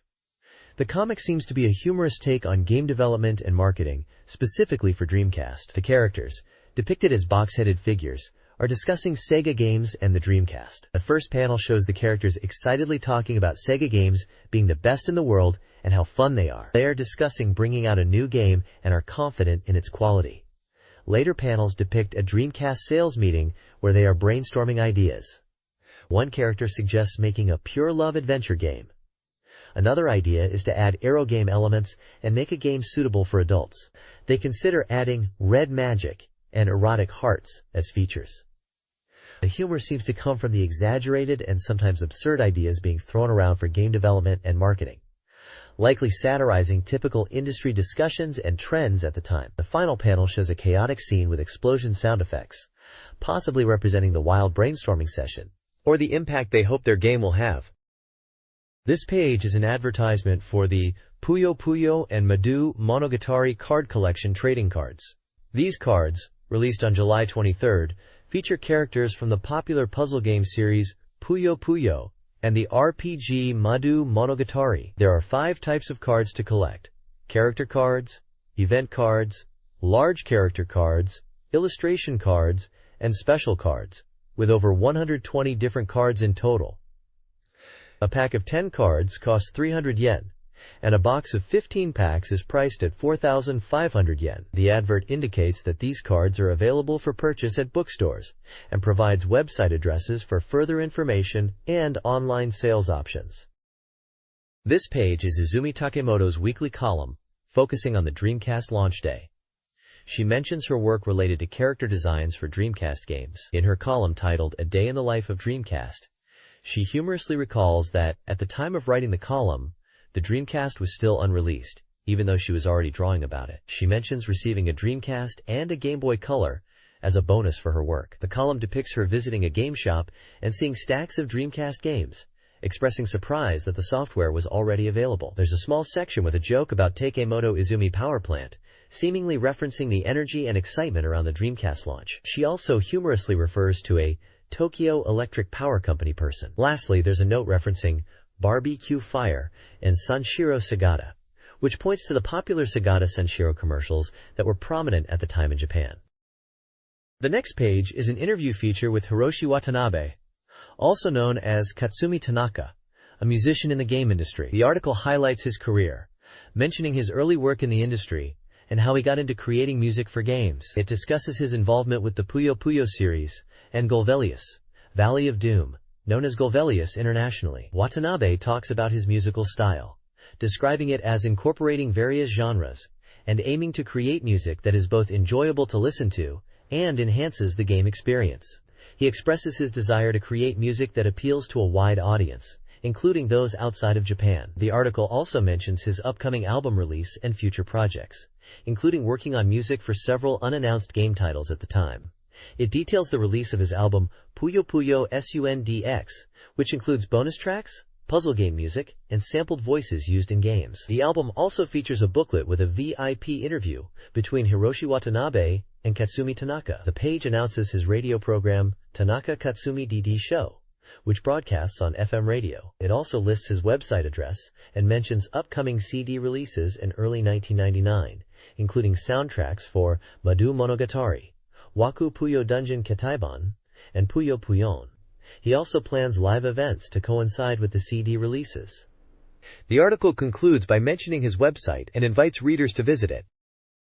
This page is a column titled Black Ore by Fumio Kurokawa. The author discusses the movie The Truman Show and reflects on the nature of reality versus fiction in media, drawing parallels to the current media landscape and how it blurs these lines. He touches on the idea of a world constructed by media and how this relates to consumerism, particularly mentioning the Dreamcast and its advertising. The column highlights the Dreamcast's media strategy, comparing it to a world conquest with shock troops and using aggressive advertising like TV commercials and magazine ads. The author notes that the Dreamcast was so popular, it sold out quickly at convenience stores, and pre-orders for Virtua Fighter 3 Team Battle even exceeded console pre-orders. The profile section introduces Fumio Kurokawa, born in 1960, with a background in music and film. He joined Sega AM2 and was involved in promoting the Virtua Fighter series and software. It also mentions his involvement with Digicube and the game distribution company Marvelous.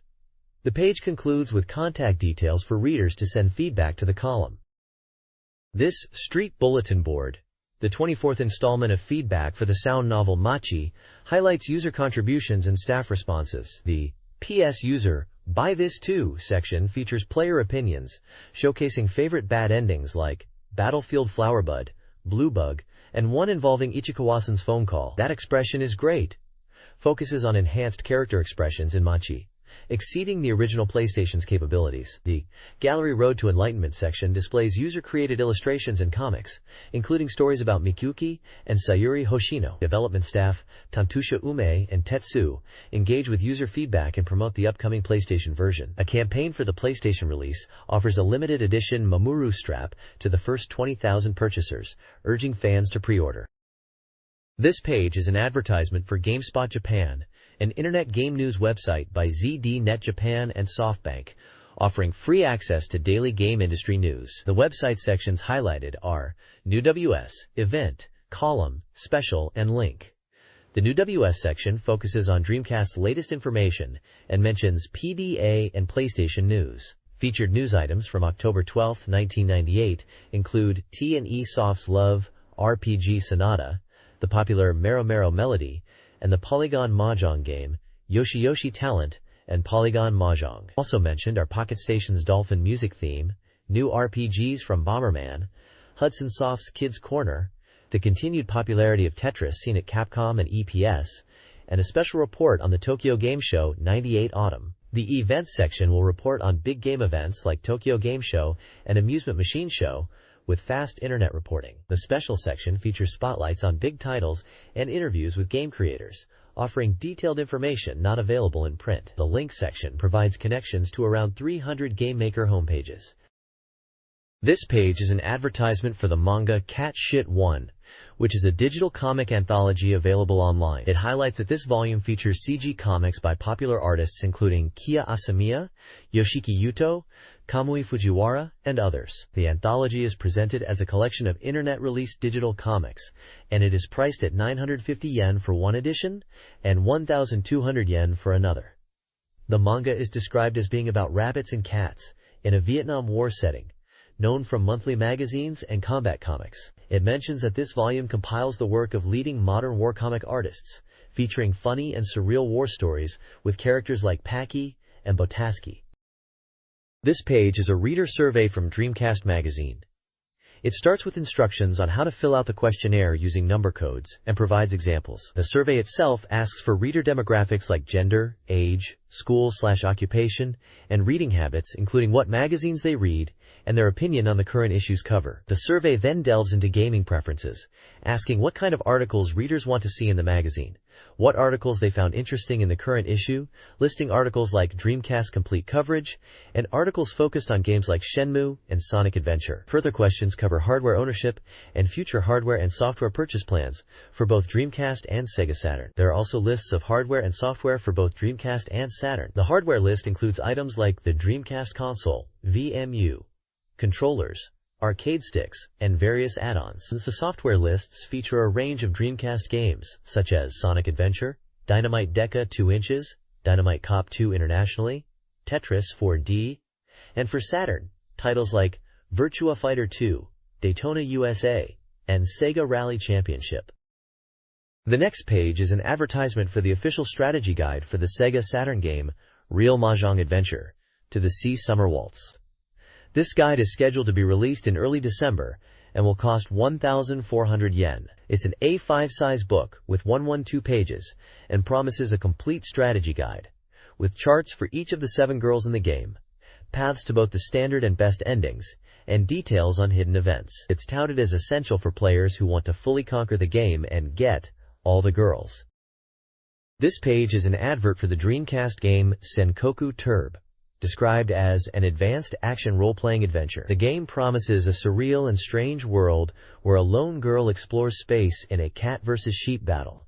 The advert includes a pre-order campaign for the game, set to launch on January 14, 1999. The suggested retail price is 5,800 yen. There is a pre-order application form included in the advert, and a special prize for 10,000 lucky winners who pre-order the game will receive a Senkoku T-Herb Special Pass holder. The closing date for the pre-order campaign is January 31, 1999. It is mentioned that more details about the campaign and game are available on their website. Senkoku Turb was released only in Japan for the Dreamcast. This page is an advertisement for the Dreamcast game 7th Cross Evolution, a biological evolution simulation RPG. The advert highlights the game's concept of neurotechnology and artificial life, emphasizing the Dreamcast's graphical capabilities to create a world and survival experience driven by player evolution. The tagline questions, "What are you? What kind of thing are you?" There is a release campaign where players can win prizes worth 1 million yen. The game is scheduled for release on December 23, 1998, at a retail price of 5,800 yen excluding tax, and further information can be found on the provided website. This strategy guide previews tips for the Dreamcast game Pengo, focusing on the Sweet Course and Toy Course. The Sweet Course is analyzed area by area, including the slippery Puru Puru Jelly Oka, the Candy Village Okashi no Mura, the soft cream swimming part Tadai, and the slippery Frappe no Mori. Key advice for the Sweet Course emphasizes terrain effects, cautioning against snowy areas and slippery ice, especially at curves. In the Atata Futa zone of the Sweet Course, players are advised to observe wind direction to effectively break through and maintain the lead. For the Toy Course, the guide focuses on the Atata Futa zone, highlighting its potential to reverse race order. Trailing players benefit from weakened wind for easier overtaking, while leading players must strategically use wind direction at the exit to avoid being passed and maintain their position. The guide includes screenshots of course maps and gameplay action, marking key zones. This strategy guide for Pen Pen Triathlon on Dreamcast focuses on improving racing skills in areas 3, Soft Cream Tower, and 4, Frappe Forest. For Soft Cream Tower, it advises caution at point D regarding outer walls and Campetu Uni enemies, emphasizing control mastery from the start. In Frappe Forest, players should watch out for the disruptive Uro Mogutan at point E and quickly recover if hit. Point C suggests jump attacks or rival crashes to manage shoe cream obstacles. Key lessons include mastering character-specific stroke timing based on terrain and cornering techniques. Preemptive deceleration before sharp corners, particularly in Area 4 and Area 1's final corner, is crucial. Briefly release buttons, steer, then re-accelerate at the corner exit. Character icons for Parker, Tina, Mr., Bao, Johnny, Buck, and Valerie illustrate their slippery and sliding stroke styles. The next page focuses on strategy tips for the Dreamcast game, Duckling Park. The page is broken into sections for different areas of the game, starting with Area 1. Running Part Duckling Park, which has one dash zone. Point A advises players to use the bobbin balls to jump, explaining that by hitting the edge of the bobbin ball at the right angle, you can jump further and faster. Moving on to Area 2. Swimming Part Basta Bath Swiro, which has 4 dash zones. Point B highlights the importance of jump timing when using the ducks, a Hiru, to jump in this swimming section. It advises to align with the 3 ducks on the right side and jump when facing them to reach the goal, adjusting the jump position if you miss the 3rd duck. Finally, Point C discusses the dash zones in the Basta Bath Swiro area. It points out that there are easy Codamus dash zones located below the steep terrain and above the water pipes. The guide suggests that while the lower route with fewer obstacles might seem easier, aiming for first place requires using the dash zones on the upper route, emphasizing the importance of the ducks protecting the submerged dash zones. This page is a strategy guide for the Dreamcast game, Likely Sonic Adventure, focusing on 2 areas: Pinball Valley in Area 3 and Block Castle in Area 4. The guide gives point-by-point advice for navigating these stages effectively. Point D, the Bobbin Tunnel, advises players to use the walls to bounce off and propel themselves forward for a speed boost, suggesting practice is needed to master the angles. Point East, Cross Lane, highlights a hidden dash zone on the left side, recommending players take this route over the longer right side. It also mentions a Southeast Ma Bridge dash zone, where players should stick to the edge to avoid falling. Point F, the Tunnel, notes that while it's downhill and naturally fast, using stroke, likely a speed boost or drift mechanic, is even more effective, especially when the character is grounded. Point G, Steep Hill Climb, emphasizes that this section is challenging for both the player and rivals. It recommends taking the inside line on the 6 sharp corners and using stroke while going downhill. Finally, Point H, Many Unreasonable Dash Zone, at the King statue, warns that timing is crucial for the dash zone. It suggests waiting for the right moment rather than forcing it, as a mistimed approach can lead to falling off course. The guide hints at using attacks against opponents in this section. This page is a guide focused on improving your skills in Pen Pen Triathlon, a Dreamcast game. It offers 2 key techniques: utilizing dash zones effectively by canceling actions and diving into them to gain speed, and using jumps on downhill slopes to become faster. It also warns that uphill sections require careful navigation, suggesting that just walking might be quicker. The page then announces a Nakamura time attack contest for the Sweet Course stage in time trial mode. The rules state that any character is allowed except Hanamizu, and the target time is 2 minutes 30 seconds.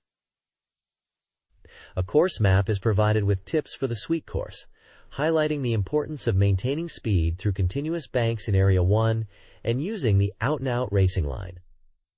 It mentions that even slightly longer routes can be faster if you use the banks effectively, especially with the character Decape. Finally, the page includes reference times for each area of the Sweet Course set by Nakamura, using different characters, such as 32 seconds 26 using Buck for the Puru Puru Jelly area, and 11 seconds 78 using Joe for the Soft Cream area.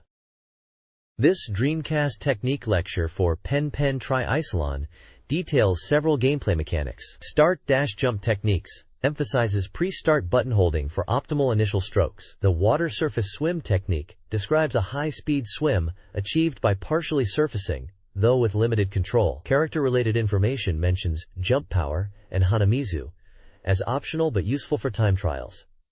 It also highlights that rear-facing dashes are faster. A competition, running from December 4, 1998 to January 4, 1999, is announced, requiring VHS submissions of race recordings with personal best times to win prizes like a TV monitor and Puru Puru Pack.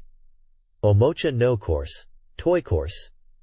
Tips include precise bobbin and jump timing for Area 1 and wall avoidance with dash zone utilization for Area 3. Area reference times are provided for courses like Duckling Park. Competition entries are to be sent to Dreamcast Magazine at SoftBank. This page is about the Dreamcast game Zombie Zone, previously known as Blood Bullet, developed by AM1. It's a zombie action gun shooting game featuring new analog lever controls and supports two-player simultaneous play. The game is currently 35% complete. The preview highlights the combination of gun shooting and melee action, dramatic story elements, and impressive visual presentation. Characters Zed, a mysterious agent with a golden eye, and Yoko, a charming survivor who gives a floppy disk to Zed, are introduced. Gameplay utilizes an analog lever and 3 buttons for attack, gun, and guard, allowing for varied movements through button combinations and charged attacks. The game's visual scenes and presentation are emphasized as noteworthy aspects beyond just effects and camera angles. The game was later released internationally as Zombie Revenge. This page features a fastest report from a Sega private show, focusing on games powered by the NAOMI arcade board. The page highlights 3 main games. First is Zombie Zone, an action title still in development at 35% completion, allowing for 2-player simultaneous play. It introduces 3 playable characters. Stick Brightling, a 27-year-old agent described as balanced in both brains and brawn. Linda Rada, the youngest 22-year-old female agent, noted for her speed and gun handling. And Rikia Busujima, a unique special agent specializing in powerful hand-to-hand combat. Next is Dynamite Baseball NAOMI, a sports game also supporting 2-player play, with a 90% completion rate. It aims for realism, focusing on detailed player models, stadiums, and even incorporating sounds like the announcer's voice. Finally, The House of the Dead 2 is showcased as a fully completed gun shooting game, ready for 2-player action, and praised as a high-quality port of the popular arcade title. In a separate news section, there is a report on the location testing of Capcom's Power Stone arcade game, held at Joyopolis from November 28th to 29th. The report mentions the game's environment, gameplay, and positive audience reception. This page is about Dreamcast storage solutions and organization tips for gamers. It highlights the importance of keeping your gaming area tidy, especially with Dreamcast hardware, software, and peripherals. Several storage items are introduced, like stackable steel storage baskets for consoles and games, durable fiber boxes for a unified look, and game racks. It also suggests using kitchen storage items like sink slide baskets for controllers and accessories, and wall pockets to save space. There's a section on displaying smaller items like handheld digital pets in glass cases and cup holders, emphasizing showing them off rather than just storing them away. Prices and purchase locations are mentioned for these storage items. The overall theme is to keep your Dreamcast gaming area organized and stylish. This page is all about super storage techniques for your games and accessories. It shows off several storage solutions, starting with a stylish wooden CD box to display your favorite games like Silhouette Mirage and Shinken Shubu Shogi. Next up are magazine racks designed to keep your Dreamcast magazines close at hand, with options like a black storage bag style and a wooden ladder rack. For bulkier items like controllers, a laundry basket is suggested as a simple solution. If you want to display your collection on the wall, there's a camouflage wall pocket organizer, perfect for games like Tetris and Sonic 3D Blast, and even controllers. Finally, for CD storage, there are 2 cute and simple racks, a legged CD box and a minimalist wire rack. This page is an advertisement for the Home Erector shelving system. It highlights the customizable nature of the shelving, emphasizing how you can maximize vertical, horizontal, and height space in any room. The ad promotes its compatibility with various items and its robust design capable of holding heavy items up to 135 kilograms per shelf, making it suitable for gaming setups and living spaces alike. It shows different configurations and accessories like casters and dividers to tailor the system to your needs. They also detail basic shelving units and accessory parts with prices for chrome and black type options. This page, titled, "After all, home appliances are our strongest allies," emphasizes using technology to enhance the Dreamcast gaming experience. It showcases various accessories like AV selectors from HORI and Victor to connect multiple consoles to one TV, a CD lens cleaner, and the Olympus iTrek wearable display for immersive gaming. The page also features retractable modular cables, Sharp's Window TV with a rotating screen, an LC150F1 LCD TV, a HORI power tap, and Victor's TV Video C14HR8, which is a TV and video recorder combo. Finally, it highlights Barnail International, a shop offering custom designs, including Sonic the Hedgehog illustrations, for your Dreamcast visual memory unit. This page showcases original storage solutions under 1,000 yen to enhance your game room. It emphasizes the importance of organization and how hooks can be used effectively to store controllers. Featured are various storage items, including a wire rack for joysticks priced from 550 yen, a rattan basket at 680 yen, suitable for small items and controllers, and a vivid green CD carry box for 480 yen. There's a round plastic CD case for transporting games for 1,000 yen, a CD rack at 380 yen for software storage, and a wire magazine rack for 800 yen that can also hold peripherals. Cable organization is addressed with a 700 yen cable turtle, and a suggestion to use a label maker like the 12,800 yen TEPLA PRO, and clothes pegs for better cable management. A leopard print box for 980 yen offers stylish controller storage, and a simple magazine rack is also presented for 800 yen, perfect as a designated spot for Dreamcast Magazine. Game cases on display include artwork for Shin Megami Tensei, Devil Summoner, Soul Hackers on Sega Saturn, and Lupin III, The Castle of Cagliostro on Sega Saturn. Dreamcast Magazine covers visible feature titles like Sonic Adventure and Fighting Vipers.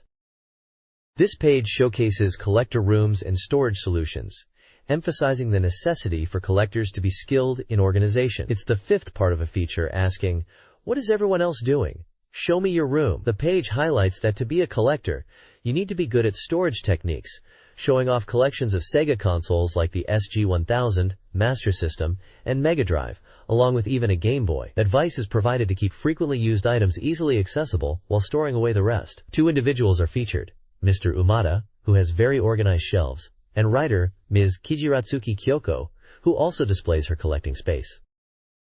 This page is an advertisement for the official fanbook for J-League Pro Soccer Club Wo Tsukuru 2, known internationally as Sega Worldwide Soccer Manager 2. The page highlights the fanbook as the first official fanbook for the game, offering club data, player interviews with JEF United Ichihara, players like Kenichi Shimokawa and Tomoyuki Yamaguchi, and developer interviews. It also mentions content covering clubhouses and a special project called Ultimate Owner's Road, described as a 10-year play document of Saskatsuku 2. The fanbook is priced at 1,100 yen and is 176 pages long, scheduled for release in mid-December.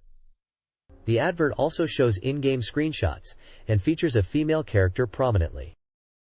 This page is the contents page of Sega Saturn Magazine, dated December 18, 1998. It highlights upcoming games in the Coming Soon Soft section, including Sakura Wars, Girl Doll Toy, Winning Post 3 Program 98, Ruriuro no Yuki, Toryu Densetsu Ilandor, Zoku Hatsukoi Monogatari School Trip, Virtual Mahjong 2 My Fair Lady, and Dungeons & Dragons Collection. The complete guide section features articles on Capcom Generation 5, Street Fighter Alpha 2, Sega Saturn software reviews, and a cheat code shopping section. This page presents the Sega Saturn Weekly Data Station, showcasing the top 10 best-selling Saturn games. Number 1 is Season, an adventure title. Following behind is Black Matrix, Reprint Edition, a simulation RPG, and Marvel Superheroes vs. Street Fighter at number 3. The chart also includes Welcome to Pia Carrot, 2 feet, Girin's Ambition, Shining Force 2i Scenario 3 feet, Neon Genesis Evangelion, Eva and the Merry Companions, Virtual Call S, Martian Successor Nadesico, The Blank of 3 Years, and Shining Force 2i Scenario 2 Feet, completing the top 10. Below the chart is a release schedule for upcoming Saturn games in December and January, listing titles like Girl Doll Toy, Langrisser Trilogy, Sakura Wars Teito Gekidan, Sonic 3D Blast Flicky's Island, Roommate W, Dungeons & Dragons Collection, and Derby Stallion. The schedule includes release dates, prices, publishers, game genres, and compatibility notes for each title. This page showcases the user data top 20 Sega Saturn games, featuring Sakura Wars, Imperial Capital's gorgeous graph, as number 1, with 282 points and complete development, offering new content and Cinematron viewing. Kiss Yori. Provisional title. A new entry at number 12 from Kid is at 25% completion and emphasizes choice-based conversations. Sonic 3D Flicky's Island is listed as coming soon, with special Sonic Team packaging for its Japanese release. The page includes a ranking table of the top 20 games, listing various titles spanning genres from action and RPG to simulation and sports. It also provides a legend explaining table categories, including game genres, controller compatibility, racing controllers, mice, light guns, etc., and memory requirements. Finally, a section at the bottom details game release information such as dates, prices, developers, genres, and compatible peripherals. This page showcases the Sega Saturn Reader Ranking, a weekly popularity poll based on votes from readers for all released Saturn software, totaling 1115 games at the time. It's volume 120 of this reader participation project. The page explains that readers vote and give scores out of 10 for their favorite games, and these scores are averaged to create the ranking. The top-ranked games include titles like Pia Carrot EU Koso 2, Sakura Wars 2, the adventure game Yuno, A Girl Who Chants Love at the Bound of This World, and Idol Janshi Tsuchipai Limited. Action and RPG titles are also high on the list, such as Langrisser V, The End of Legend, Shining Force 2i Scenario 2, Narrated Godchild, Thunder Force V, and Devil Summoner Soul Hackers. Grandia, in its original Saturn form, is also featured prominently. Notably, a section at the bottom right highlights the sudden surge in popularity of Real Mahjong Adventure, indicating it's climbing the charts. This page reviews several Sega Saturn games. Tin Toy is a jigsaw puzzle game praised for its graphics and puzzle variety. Lovely Population 2-in-1 features arcade-style Janjan and Koi Shimasho games, offering mahjong and romance with movie scenes. Ideal for beginners, but content is limited. Honkaku Shogi Shinan is a shogi instruction game for beginners with adjustable difficulty and modes, though computer thinking speed could improve. Capcom Generations Volume 4 is a challenging collection of classic Capcom action titles, but supplemental content lacks originality. WWF In Your House, a wrestling game focused on technique, lacks impact and is better in multiplayer due to predictable AI. Pastel Muse is a puzzle game with cute graphics and music, initially disorienting camera, engaging gameplay with inconsistent difficulty, and luck-based elements, comparable to other puzzle games. The page also includes Odds Table Saturn B, a ranking table of Saturn games with scores and reader ratings. This page is a ranking list for Sega Saturn games, titled Odds Table Saturn C. It lists a large number of games, organized by rank, previous rank, game title, genre, and an average score. The page is dense with game titles and data, suggesting it's a comprehensive overview of the Saturn game scene at the time. The genres are abbreviated, and the scores are numerical, seemingly representing an average rating or popularity metric. It's a detailed snapshot of Saturn game popularity, based on some kind of odds system, providing a clear overview of the current game landscape for Saturn owners. This page reviews the Sega Saturn game, Satamaga recommended horse racing game, Ancient Folklore Strange Tales, highlighting its unique horror aspects. The review emphasizes a deep, unsettling horror experience, where players feel like participants in the story, not just observers. Sound design is praised for creating atmosphere, recommending playing alone in the dark with headphones for immersion. Developers Nakamune and Fujiwara from Hudson provide keywords like lodging, resentment, and evil spirit, revealing the game's themes. The page also features an Oops Table Saturn D, a ranking table listing numerous Sega Saturn games across various genres, with average scores, including titles such as Clockwork Knight and Space Jam. This page features game reviews and reader contests for Sega Saturn and the upcoming Dreamcast. Starting with Saturn games, there are reviews for Season, an adventure game where players experience 4 scenarios across different seasons, and 7 Stars Fighting God Guyford Crown Destruction Operation, an action game based on the TV show Guyford, praised for its 3D dungeon gameplay, but potentially confusing for those unfamiliar with the series. Also reviewed is Mahjong Gakuen DX Zenjitsu ni Matsuwaru Reimu Ki, a mahjong and adventure game with simulation elements, noted for its large number of female characters. The page lists an odds table for Sega Saturn peripherals, showing a ranking of accessories by reader average scores. But we are skipping listing the table details. There's also a section called Customer's Voice, with reader opinions on Saturn software and sales trends. An announcement promotes a Dreamcast reader race and explains a ranking prediction game where readers can guess the chart position of Pen Tri-Isolon and Virtua Fighter 3TB to win prizes. Another odds prediction game is detailed, this time focused on predicting the odds for Season. Finally, a special present is announced, a Dreamcast joystick and visual memory set as prizes for readers who participate in the contests. The winners of a previous contest are also listed by name and prefecture. The next page is an advertisement for the Noel 3 Perfect Guide, an official strategy guidebook for the game Noel 3 Mission on the Line. This a 5-size, 128-page guidebook, priced at 1,300 yen, was slated for release in mid-December 1998. The advert highlights features like main character data for all the girls in Class 3B of Iari High School, hacking data for all nodes, tips on raising affection levels with characters like Yuka, Ayumi, Megumi, Tsunami, and Kotomi, detailed explanations of story branches and escape modes, and interviews with setting staff, voice actors, and developers. It is advertised as teaching you Iari High School's hacking methods.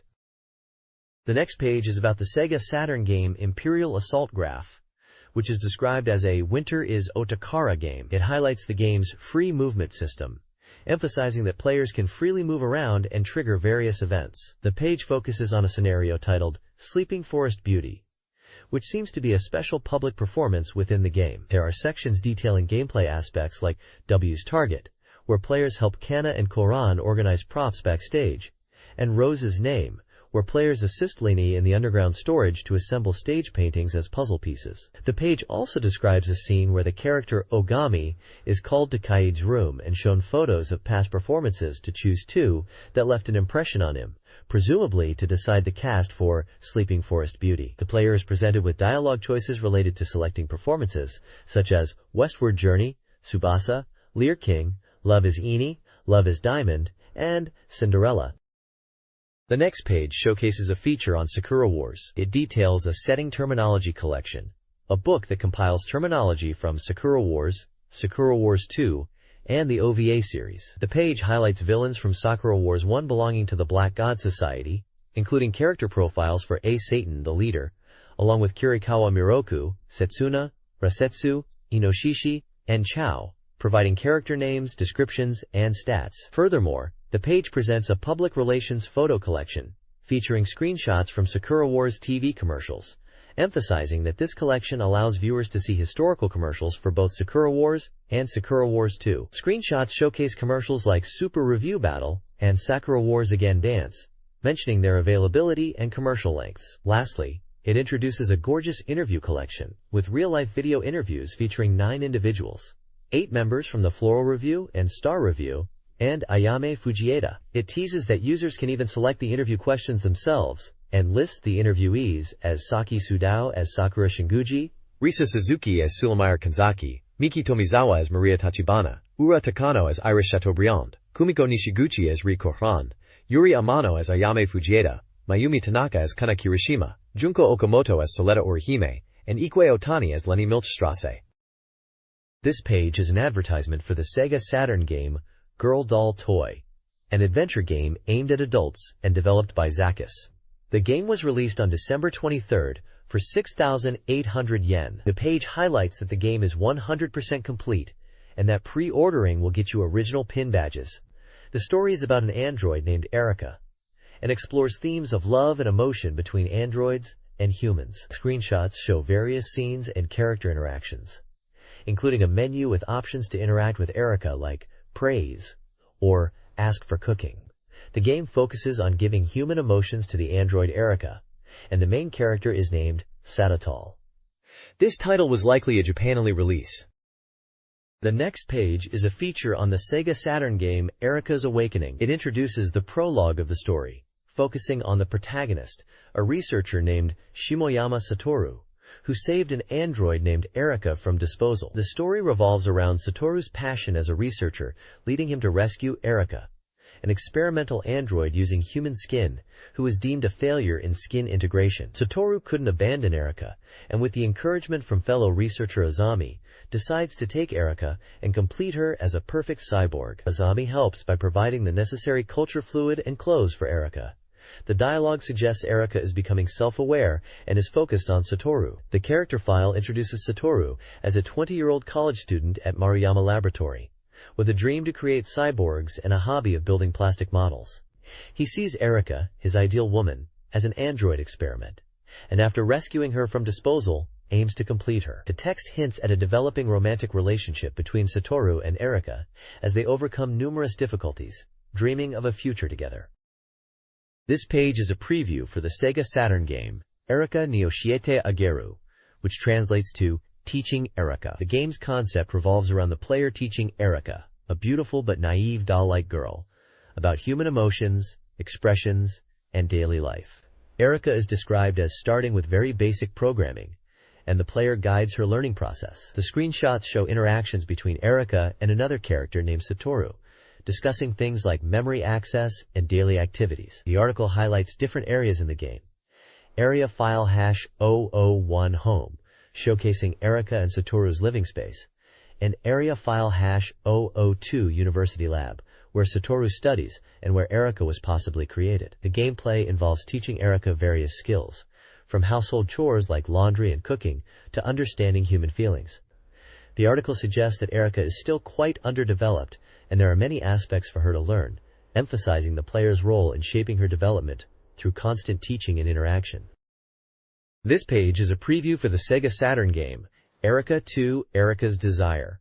It focuses on the character Erica and the protagonist Satoru, who is a researcher. The preview highlights the developing relationship between Satoru and Erica, who is a cyborg. The page suggests a narrative where Satoru's feelings for Erica, initially his research subject, are evolving into something more intimate. Screenshots show scenes of interaction between them in domestic settings, and text panels detail Satoru's internal conflict as he grapples with his professional boundaries and growing personal desires. Character file hash 002 introduces Azami, another female character associated with the research lab. She is described as being 19 years old and working at the same research facility as Satoru. The text hints at Azami's potential role in the story and suggests she might be involved in helping or challenging Satoru's relationship with Erica. The next episode notice section teases that the story will escalate, with Satoru becoming more human and undertaking Erica's modification. The concluding text asks, Satoru, the truth of the girl approaching him is? This implies a deeper mystery or hidden agenda related to the character's motivations and relationships in the game's narrative. This page from Saturn Press introduces Winning Post Program 98 for the Sega Saturn, a power-up version of Winning Post 3, focusing on 4 key improvements. The first point is the ability to create original stallions, allowing players to customize everything from names and bloodlines to coat color and abilities. The second improvement is the setting of short-term goals, such as winning specific races, which contribute to longer-term objectives. The third point highlights the inclusion of the latest 1998 racing data, including new horses and race schedules. Finally, the game introduces rival horse owners, adding a new layer of competition and interaction. The page suggests that these enhancements aim to make the horse racing simulation experience even more engaging and realistic. This page introduces Winning Post 3, a horse racing simulation game for the Sega Saturn. It delves into the gameplay, explaining that the player takes on the role of a horse owner and breeder. The aim is to manage a horse farm, breed racehorses, and establish a successful bloodline. The page highlights several key aspects of the game. It mentions that local exchange races have been significantly expanded, offering more opportunities for players. Short-term goals such as Triple Crown of local horses and leading sire acquisition are introduced to keep players engaged. The game also features rival characters, and emphasizes the importance of establishing a strong bloodline to succeed. Screenshots showcase the gameplay interface, including horse management screens and race events. There's a section about the player's job being production, meaning breeding horses is central to the experience.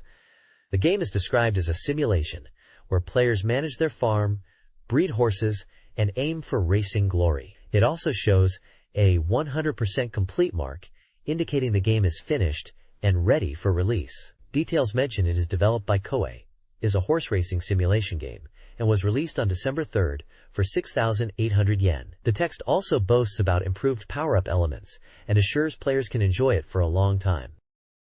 This page is a first-step guide for Winning Post 3 Program 98, a horse racing simulation game. The guide is aimed at beginners and explains key elements for choosing stallions, emphasizing bloodlines, breeding fees, and overall ability as crucial points.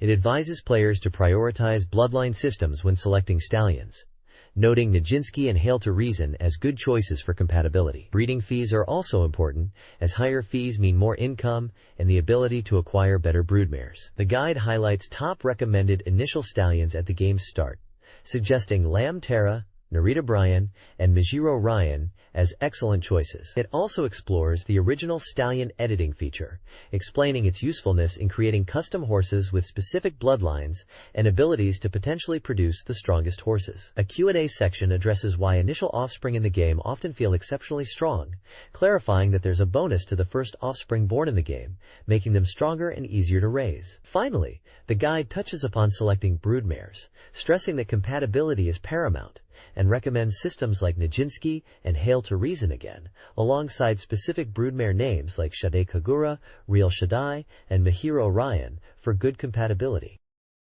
This page delves into strategies for the horse racing simulation game Winning Post 3, focusing on breeding and racing tactics. It advises players on how to choose breeding stallions wisely to avoid failure, and highlights key points for successful horse breeding. The page emphasizes the importance of deciding race rotation yourself and not relying solely on trainers, suggesting players should understand their horse's strengths to choose races effectively, particularly for achieving better results in Grade 1 races. For horses that consistently fall short of winning top-tier Grade 1 races, it recommends considering switching to dirt tracks, as this change of race type can lead to victories. The page also touches upon seeking advice on bloodlines and finding advisors within the game. This page introduces the Dreamcast game Ruruiro no Yuki, or Lapis Color Snow, a romance adventure game. It highlights the game's release date as December 10th, priced at 6,800 yen, and specifies it's for ages 18 and above. The page mentions that in Lapis Color Snow, the player gets closer to 9 girls, including the main character, Rurui. It also mentions a system check feature, where save data includes comments, adding a unique element. A special first edition bonus is advertised, a hologram sticker of Rurui, designed to look like it's floating. The text further describes the story premise, focusing on how the protagonist's encounters with these girls will change his life, and that the ending will vary depending on the player's actions. The screenshots show in-game scenes with dialogues, including Ruri teasing the doctor about his face being black, welcoming him back, and asking about the refrigerator being full at home. Another dialogue box shows a character named Fuminori telling someone to be careful with fire as he'll return tomorrow. This Sega Saturn dating sim adventure game features interactions with several female characters, primarily Nakagawa Yoko and the Sonomura twin sisters, Wakaba and Futaba. Yoko, the protagonist's childhood friend, is caring and starts with a 40% affection level, with events focusing on her concern for his studies. Wakaba is a cheerful classmate, while her twin Futaba, similar in nature and also a top student, is met by mistake. Both twins begin with 30% affection. Events highlight a potential sibling rivalry and absurd scenarios like flying laundry. The game provides location guides for each girl both inside and outside of school, including the hall and rooftop for Wakaba, courtyard and flower garden for Futaba, and science lab and park for Yoko in school. Out-of-school locations include the shopping district for all, and specific places like the flower shop for Futaba and the park for Yoko. Communication is key to raising affection levels, making these location hints strategically important for gameplay. Doki Doki Pretty League introduces 3 characters. Yukina Okusato, a mother figure with 30% initial affection, cares for her relative Iari, offering advice and support while also showing a clingy side when drunk. An event hints at Mana's desire for a special, non-materialistic Santa gift. Miya Mitsuya, also at 30% affection, is an unlucky but cheerful ice cream parlor worker whose interactions with a senior customer are causing her distress as she navigates their complicated relationship and expresses her true feelings in a highlighted event. Megumi Hoshino, starting at a low 10% affection, is single-minded in her pursuit of the protagonist, Senpai, believing him to be her destined person, despite her flawed fortune-telling and clumsy nature. This preview for the Sega Saturn game True Love Story 2 introduces Hinomiya Ayaka, a quiet exorcist with low initial affection, and Kyono Kaori, a teacher and occult enthusiast with higher affection. Ayaka, orphaned by demons, slowly opens up with player interaction, emphasizing timed actions during a special training period to raise her affection. Kaori, seemingly serious but secretly interested in the occult, becomes romantically involved with the protagonist through simple interactions, with the preview focusing on increasing her favorability. Event Pickup sections tease scenes of Ayaka's private life and a surprising love hotel encounter with Kagori. A significant change event on January 5th, following a January 4th incident affecting Tuko, promises unique Saturn content beyond the PC version. Mysteries surrounding Tuko's golden eyes, an exorcist's targeting of her, and her potential salvation are highlighted, with the January 5th event positioned as new, even for PC game veterans. This page is a game preview for the Sega Saturn title, Elandor, also known as Dragon Legend Elandor. It's highlighted as a 3D polygon fighting game, where players ride dragons into battle, emphasizing aerial combat. The game is built on the STV arcade hardware, and is set to be released on Saturn in January. The preview mentions features like free dash movement and dragon power mechanics, aiming to create varied combat. There are screenshots showcasing in-game battles with characters named Kane, B-Knight, Ariorna, and Kaiser Dragon, with visible health bars and stage numbers. The game boasts 10 playable characters, half of whom are female. The story section introduces Kaiser Dragon, a black dragon in human form who is central to the plot set in a kingdom facing turmoil. The game is developed by Saimate/Kamatari and Partners, and was scheduled for release on January 14th at a price of 5,800 yen. There's also mention of a questionnaire for Saturn software with a chance to win a signed telecard. This page is a game system explanation for a Sega Saturn title, focusing on the combat mechanics. It details various attack types like normal attacks using A or B buttons, and command attacks with direction plus A. Air attacks can be performed using C or back plus A. Movement is controlled with the lever, including dashes achieved by quickly tapping left or right twice. Guarding is done by holding back on the lever, effective against most attacks except throws. The page introduces D-Power, which seems to be a special gauge consumed for special moves and actions. D-Power special moves are triggered with Command plus B button. Special attacks, consuming a special point counter displayed at the top of the screen, are activated using A plus B or A plus B plus C button combinations. Chase attacks are available to hit opponents knocked to the ground, performed by down plus forward plus A or B. Free dash, activated by L or R button plus lever, allows 360-degree high-speed movement, consuming D-Power. The game features characters like Tina, a magical girl tasked with saving the world with the magical dragon Tate Mamuro. Another character mentioned is Kane, described as the son of Garnick, and on a journey to find his missing father. The game seems to be a 3D fighting game, with dragon and fantasy elements. This page is a preview for the Dreamcast game Zoku Hatsukoi Monogatari Shugaku Ryoko, which translates to Continued First Love Story School Trip. It's described as a first love simulation game, where you experience romance during a school trip with the heroine, Mika Nakayama. The page highlights that it's a sequel, and showcases the game's features. It explains how to appeal to your first love by raising your parameter through various scheduled activities. These activities include exercise, conversation, reading, rest, sleep, playing, exploration, watching, escape, and presenting. The game uses points for actions like watching. Screenshots show scenes from the game, including interactions with characters and menu screens. The text suggests players can experience the excitement and nervousness of first love, with 15 different types of girls to pursue. It also mentions that character designer Narumi Kakinuchi created original trading cards as a first edition bonus. The game is published by Takuma Shoten Intermedia Company and was released on December 3rd. It's a single-player game on 4 discs. The page emphasizes the improved graphics compared to other platforms and the unique storyline set during a school trip. This page is about the game Sentimental Graffiti, featuring the character Nakayama Hotoka-chan.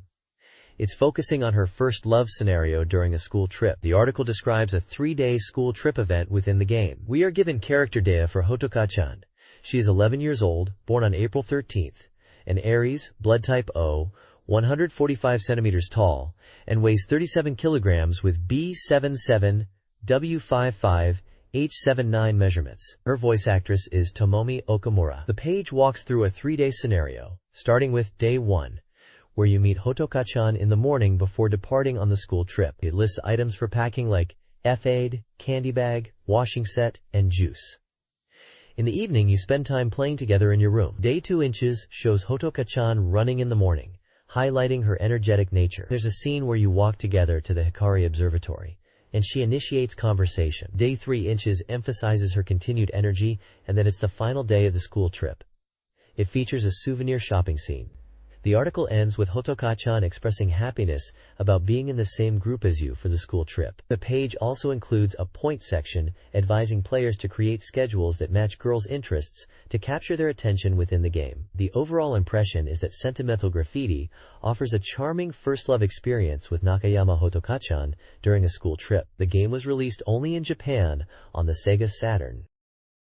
This page is a preview for the Sega Saturn game My Fair Lady Virtual Mahjong 2. It's highlighted as a mahjong game combined with raising sim elements, where you train the polygon idol Aya-chan. By playing mahjong and winning in different styles, you influence her 8 parameters: physique, morale, refinement, spirit, sex appeal, intelligence, pride, and luck. Balancing these parameters is key to making her a beautiful princess. The game promises sexy service scenes and is described as a home port of the popular arcade game My Fair Lady, allowing for quick and enjoyable play with various costumes for Aya. My Fair Lady Virtual Mahjong 2 is set to be released on December 10th by Micronet, priced at 8,800 yen, and is for players aged 18 and over.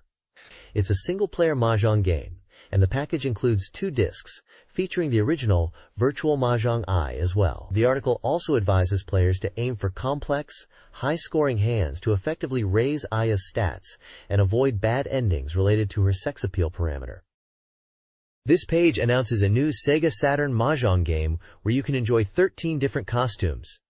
It highlights the fast AI for a genuine 4-player mahjong experience. The feature focuses on the costumes, which include nurse, fighting girl, policewoman, bloomers, and magical girl outfits. It mentions that in service scenes, you can appreciate Aya-chan from various angles, and pressing the A button makes her pose. The game emphasizes aiming for high scores to progress and unlock costumes. It also notes that this new game is bundled with the previous Virtual Mahjong title. Viewpoint control is also a feature, allowing you to switch perspectives. This page is an advertisement for the Sega Saturn game Dungeons & Dragons Collection, a set featuring arcade hits Tower of Doom and Shadow over Mystara. The advert highlights the faithful recreation of the original arcade games, emphasizing the intuitive controls with 4 buttons and a lever, along with the deep action gameplay rooted in D&D. The text promotes the cooperative play aspect, reminiscent of tabletop RPGs, where players can strategize and enjoy adventures together. Screenshots show in-game action with characters battling monsters, user interfaces, and item shop interactions, all showcasing the detailed graphics and gameplay. The advert mentions the game requires a 4 MB RAM cartridge for optimal performance and supports 12 players. A quote from a writer expresses anticipation for the game, highlighting its arcade roots and the excitement of playing it at home on the Saturn. The games are described as action titles, appealing to both TRPG fans and gamers seeking quality action.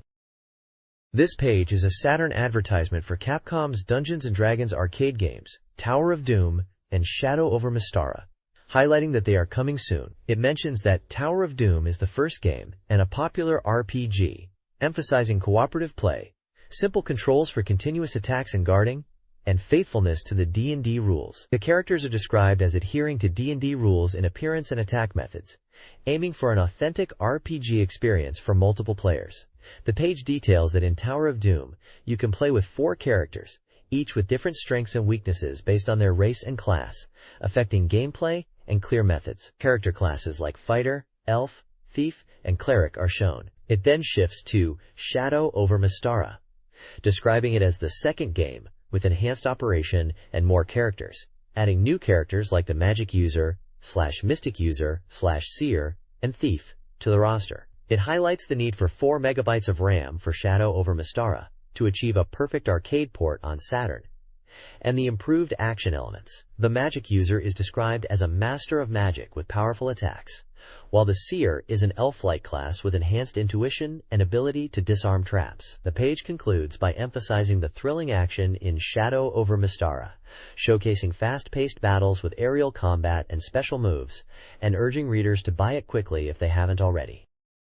This page is a strategy guide focused on the Capcom Generation Volume 5 fighting game compilation on Sega Saturn, specifically for versus battles. It delves into the basic techniques and strategies for Ryu and Ken, highlighting the importance of attacks and using the jump and drop tactic, combined with classic moves like the Hadouken, Wave Motion Fist, and Shoryuken, Rising Dragon Fist. The guide provides basic combo techniques for both Ryu and Ken. For Ryu, the combos listed include jumping strong attacks, followed by crouching weak kicks into Hadouken, and variations involving stronger punches and kicks into Shoryuken and Tatsumaki Senpukyaku, Hurricane Kick. Ken's section details similar combos, utilizing jumping strong kicks and punches into Shoryuken and Hadouken, emphasizing close-range combat and Dragon Dance tactics. There's also a section titled Instant Kill, which discusses continuous attacks and button-mashing techniques with characters like Guile, Ryu, Ken, and Zangief, mentioning how weak punches can be used in rapid succession. The page also briefly covers E Honda and Blanca,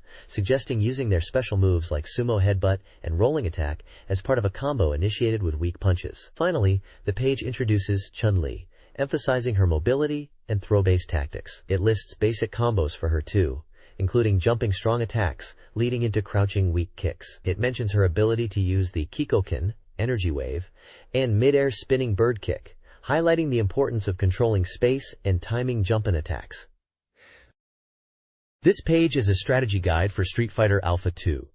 It details tactics for characters like Guile, Dhalsim, and Blanca. For Guile, the guide focuses on using his Sonic Boom and Somersault Kick effectively, advising players to utilize Sonic Booms to control space and then interrupt opponents with Somersault Kicks when they jump in. Basic move combinations are listed, including variations of Sonic Boom and Somersault Kick techniques. The Dhalsim section emphasizes controlling space, using his long limbs and normal standing kicks. It suggests using medium kick and strong kick to keep opponents at bay, and mixing in low attacks and throws. Basic move combinations are detailed, including jump attacks and sliding attacks to go under projectiles. The Blanca section highlights his wild fighting style and jumping attacks. It mentions his rolling attack can be difficult to counter, and advises players to use Electric Thunder effectively as an anti-air. Basic move combinations are listed, including jump attacks and rolling attacks.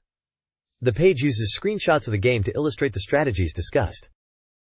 This page is a strategy guide for the fighting game Street Fighter 2 Feet Turbo on the Sega Saturn. It focuses on the character Zangief and provides advice on how to play him effectively. The guide details his basic combo techniques, including jumping attacks and ground combos, and emphasizes the importance of close-range fighting and grappling. There are screenshots showcasing Zangief in action against E Honda and Blanca, demonstrating some of the moves and strategies discussed. The page highlights Zangief's powerful throws and suggests approaching opponents aggressively to utilize his grappling skills. It also touches upon a special technique in Street Fighter 2 Feet Turbo, where weak attacks can be linked into strong attacks. This page is a strategy guide for the Street Fighter game on Sega Saturn, focused on the character Balrog, Boxer in English versions. It emphasizes using Balrog's speed and controlling space to win. The guide highlights using his long reach with leg attacks and anti-air moves. It advises players to vary their rhythm and use throws and special moves like the Tiger Uppercut, likely referring to a general uppercut type move rather than a specific Tiger Uppercut move Balrog has. The page showcases basic continuous techniques for Balrog, listing several move combinations to use in fights. Screenshots show Balrog in gameplay against characters like Vega, M. Bison in Japan, and M. Bison, Vega in Japan, illustrating different fighting scenarios and move execution. The guide also gives specific advice on how to use Balrog's jump attacks effectively and to anticipate and counter opponents' moves. This page is dedicated to Street Fighter Alpha 2 on the Sega Saturn. It presents the game as a home version of the arcade hit, highlighting that it's similar to the arcade version 02 Alpha, but without the dramatic battle mode. The Saturn version adds a training mode and a CPU battle mode. A key feature mentioned is the ability to create original combos and utilize super combos. The page then introduces character profiles, featuring Ryu, Ken, Sakura, Chun-Li, Dhalsim, Nash, Zangief, Birdie, and Saddam, detailing their fighting styles and key moves in Alpha 2. Each character profile includes a screenshot of their gameplay. It's also announced that Cammy is making a guest appearance in this version of 02, noting it's her debut in the 0/Alpha series, and that she uses super combos in the Saturn version. This page details the system mechanics of Street Fighter Alpha 3. It explains core gameplay elements like movement and guarding, noting similarities to previous Street Fighter games, but with a focus on requiring more precise inputs. The page elaborates on 3 key combat systems: super combos, which require complex commands but allow for powerful chained attacks; original combos, which offer faster activation and customizable combos by canceling normal moves; and zero counters, a counterattack system usable at 1.5 levels of the super combo gauge. The page advises on strategic usage of each system based on the game situation. Alongside system explanations, the page introduces and briefly describes several characters, including Sagat, Guki, Akuma, Guy, Vega, M. Bison, Gen, Adon, Rose, Rolento, and Dan, showcasing character portraits and in-game screenshots. It highlights unique aspects of each character's fighting style and strategies. This page from the Sega Saturn software review section features reviews for 2 games. The first is Zoku Hatsukoi Monogatari Shugaku Ryoku, which translates to Continued First Love Story School Trip, a romance simulation game. Reviewers found it to be a relaxing game about first love, praising its easy-to-play nature, charming character art, and replayability. However, they also noted some repetitive dialogue and simple gameplay.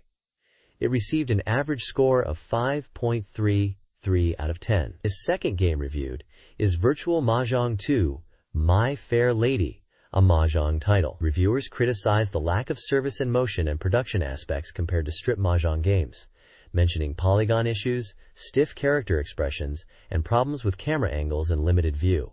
They did appreciate the fast game pace but found issues with the opponent's hand being too obvious, leading to unfair advantages. This game scored an average of 4.0 out of 10. The page also includes small sections where reviewers discuss their personal tastes and comment on recent gaming news, mentioning titles like Caldcept, Alcana Strikes, and X Japan.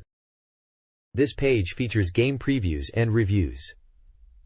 NODL 3, an adventure game with female appeal, received decent reviews praising its story and gameplay. A review in the Responsible Writer column also lauded NOTL's improved playability and scenario, but noted data entry issues. New but Nostalgic, a dungeon RPG, was well received for its nostalgic gameplay, graphics, and controls. Snow in the Color of Glass, another adventure game, had mixed reviews. Its story was praised, but graphics, loading, and pacing were criticized. Another review for the same game appreciated its characters and system, but suggested scenario arrangement improvements.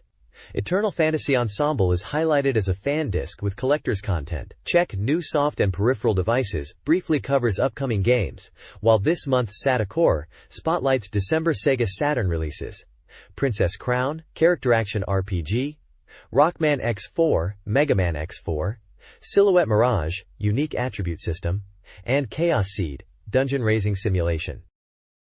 This page is all about secret techniques, or Urawaza shopping, focusing on Dreamcast and Saturn games. There's a section for Baku Baku Animal World Zookeeper Contest, where a password, ZZCABA, is provided to unlock all 67 stages. It explains how to input this password on the level select screen to play any stage from the start. Another section details secrets for Idle Janshi Suchipai Mecha Genteiban. One trick is to reset the game's play count to hear opening character voices again. This is done by holding A, C, and X buttons while pressing Start on the title screen. Another secret is a sound test all repeat mode, activated by holding L and R buttons and then pressing the C button in the sound test. This allows all music tracks to loop continuously. The Happy Hidden Collection section highlights unlockable content within Street Fighter games. By clearing each Street Fighter title once, you unlock modes within the collection and secrets menus. Clearing all the listed Street Fighter titles, Street Fighter II, Super Street Fighter II, Super Street Fighter II-X, and Street Fighter II Turbo unlocks a special match mode where you can choose any character to play against. Finally, there's a call for submissions of secret techniques for Sega Saturn and Dreamcast games to Urawaza Shopping. Readers are invited to send in their game secrets by postcard, including their name, age, phone number, game title, secret details, and desired gift. This page is an advertisement for the Super Robot Wars F&F Final Chapter Perfect Reference Book. It highlights that this single book contains everything for both F and F Final Chapter games. The book is described as a strategy guide packed with information, including event flowcharts, complete pilot and unit data, spirit command combinations, and pilot and unit diagrams. It boasts 440 pages in B5 size and is priced at 2,300 yen. The advert emphasizes that it is a definitive guide filled with content, featuring original planning and comprehensive data for fans of the series. This page of Arcade Express Volume 35 introduces the arcade game Fighting Layer, developed by Arika and published by Namco. It is described as a fighting game aiming for glamorous heat, emphasizing its depth despite a user-friendly initial impression. The game utilizes a Street Fighter 2 inches style control scheme with weak, medium, and strong punch and kick buttons, but refines the system to create strategic depth and expand tactical breadth. The article mentions that throw techniques can be performed by pressing punch while close to the opponent, with directional input changing the throw type. It also highlights easy combinations, using weak punches to chain into special moves, making it accessible for beginners while still offering depth for advanced players to master high-level techniques. The page features screenshots of gameplay and character introductions. Characters shown are Tetsuo, George, Rucha, and Jigjid. The game is scheduled for release in Japanese arcades in early December. It is described as a 3D fighting game with versus play capabilities, emphasizing its original and polished fighting system. It's touted as Arika's dedication to creating the ultimate fighting game. This page previews the fighting game Fighting Layer, which is described as an original 3D fighting game from Arika, the creators of the Street Fighter EX series, and set for release in Japanese arcades in December. The page details various gameplay mechanics, such as the Valage blow gauge, which allows for special moves and strategic depth, the Super Illusion emergency evasion technique used to escape critical situations, and the Just Hit and Blow counter, advanced techniques for skilled players to expand their combat options. The page introduces 4 playable characters: Sesu the ninja, Lan the kung fu fighter, Blair, another fighter, and Alan. Each character has a brief description of their fighting style. Sesu is a ninja fighter, using techniques like throwing shurikens and close combat. Lan is described as having high mobility and power, with a focus on offensive moves. Blair is presented as a standard fighter, embodying the basics of combat. Alan is described as an all-rounder, easy to use, and good in both attack and defense. Screenshots illustrate the gameplay and special moves like Heart Attack, Hard Driver Sal, and Valage Blow. There's also a mention of branch points in the game, suggesting varied gameplay experiences and replayability, especially in versus com battles. The game promises deep strategic combat and enjoyment for players. This page announces the second series of radio dramas called 03, which is broadcast on Radio Osaka's Megaton Smile program every Saturday from 2400 to 2500. This drama, Super Steel Battle Kikai Warrior 03, starting December 5th, focuses on the story of Ryu, voiced by Tomoyuki Morikawa, and Vega, voiced by Tomomichi Nishimura, alongside other characters. The music is by Mitsuhiro Kaneda, known for Chrono Trigger and Zebus, promising a staff that is very Capcom-like. Bonus drama albums with voice actor talks and scripts will be available in January. The page also promotes the Big Push Room and Postcard Contest section, inviting readers to submit illustrations and writings. Illustrations should be postcard size or proportional, and CG art is preferred as data over print. Writings should be around 100 characters and related to Kikai Warrior, such as requests for sequels or additional machines. The main feature of this issue is Magical Tetris Challenge, featuring Mickey, showcasing the story mode for single players, featuring Disney characters. The game is described as enjoyable just by watching, and the story is introduced through Mickey Mouse, Minnie Mouse, Goofy, and Donald Duck's perspectives. The gameplay is categorized as Capcom arcade and puzzle. Screenshots depict various scenes from the game, including Donald Duck fishing and finding a stone fragment, Goofy in his vegetable garden, and Minnie Mouse with Donald Duck. The page also mentions system information about JoJo, which was popular from the previous issue. This page is focused on showcasing the game JoJo's Bizarre Adventure. It highlights the game's fighting system, explaining two main combat styles: normal style battle and stand state battle. Normal style battle involves the player controlling the main character, and stands appear during special moves. Stand state battle is activated by pressing the S button, bringing out the character's stand to fight alongside them, consuming a stand gauge. This mode powers up special moves and allows for super combos. The page also mentions Stand Rush as a special attack. Screenshots demonstrate gameplay with character portraits, health and stand gauges, and super combo meters visible. The game is described as having 8-way lever control and 4 buttons, with the S button being crucial for stand mechanics, suggesting a deep and strategic fighting experience. It's presented as a Capcom title for the CP System 2 iArcade hardware. This page is dedicated to Dirt Devils, known in Japan as, quote, highlighting the expert-level desert course. This section is from Sega AMR&D, Department No. 3. The article announces the introduction of the Advanced Desert Course for Dirt Devils, and reports on the Sega Private Show during the winter, where AM3's new titles were showcased. The text emphasizes the game's intense head-to-head battles, and introduces the Desert Course as a highly technical challenge, with tarmac and gravel sections, tight corners, and significant elevation changes. The course transitions from a cityscape to a desert landscape, changing its appearance from daytime to nighttime. The page details key sections of the desert course. 1. Home straight S corner. A long home straight leading into an S-shaped first corner, described as more of a chicane. 2. 4. Corner. A high-speed corner following a large right turn, requiring careful control due to bumps on the road surface. Quote. 3. Shortcut point. A shortcut point that is key to improving lap times. The article mentions that Dirt Devils is developed by Sega AM3 Research and supports up to 4 players on the Model 3 hardware. The course data for Desert Expert, Twin City 400 inches, is also displayed. This guide offers racing game tips for 7 corner types.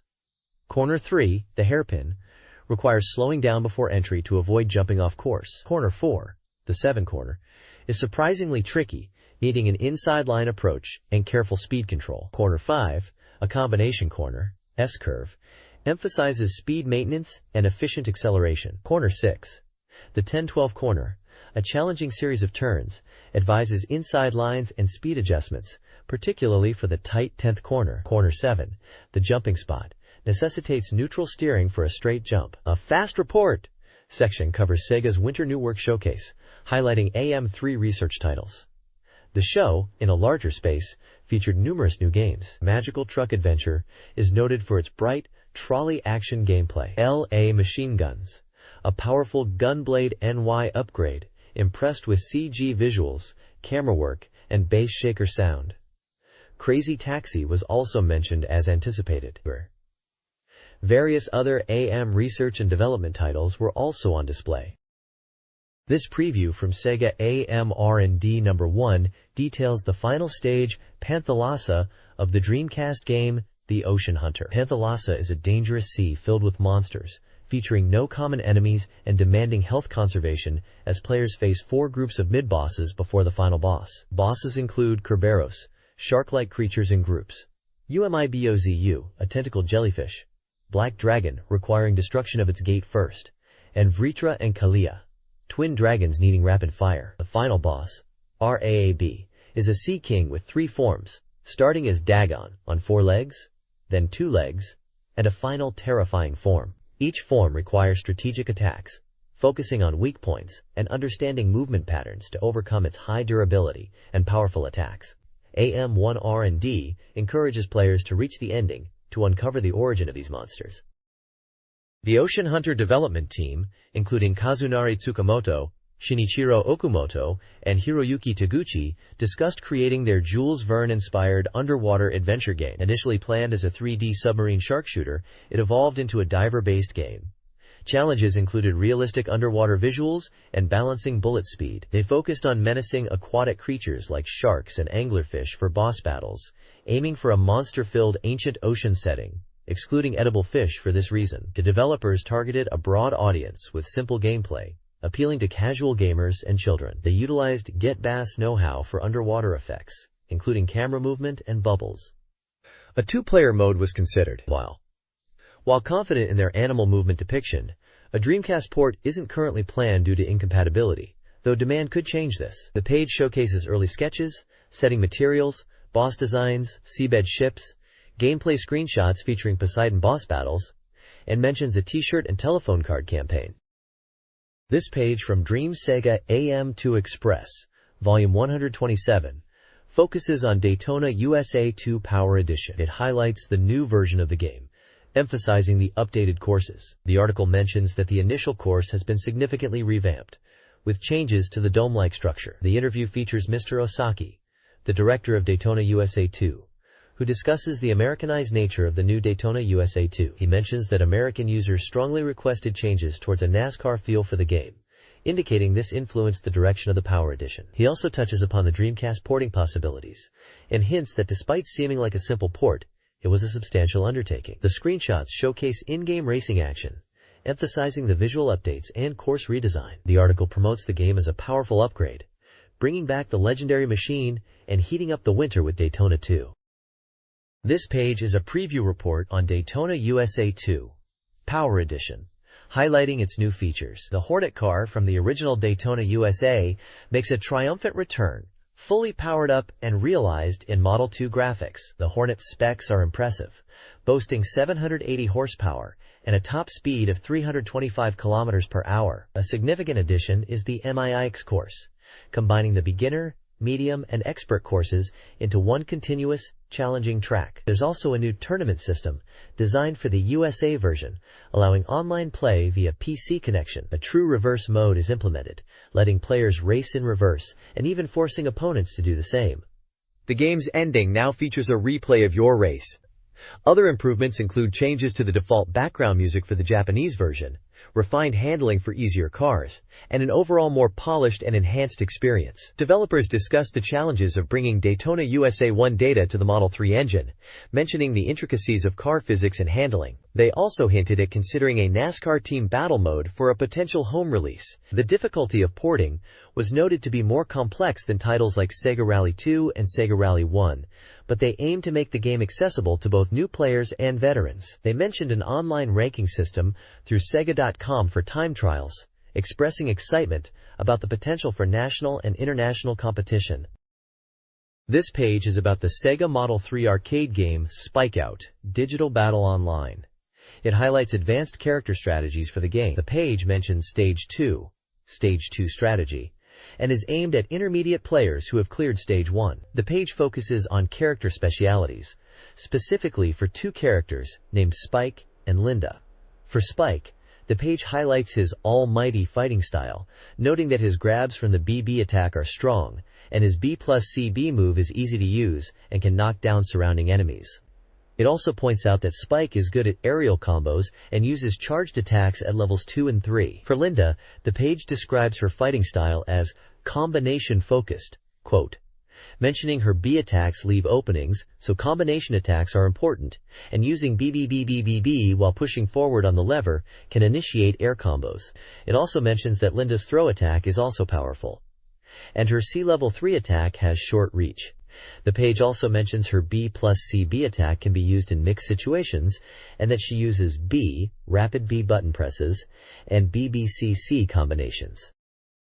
This page details strategies for Spike Out: Digital Battle Online, focusing on characters White and Tenshin, and cooperative play. White is beginner-friendly with strong air combos and throws, especially his B grab for initiating combos and wide area jump throw.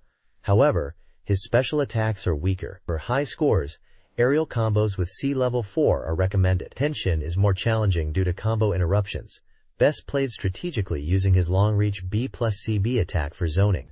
Against bosses, a strategy involves a back throw into a wall followed by level 3 C attacks when stunned. Cooperative play is highlighted with character-specific performance commands, like White's "Thanks Dude" clockwise lever plus B, and Linda's "Thank You" clockwise lever plus B plus C plus J, used for team actions such as health item sharing. Linda also has an invincible special attack, Dachu No, using a special item during her performance.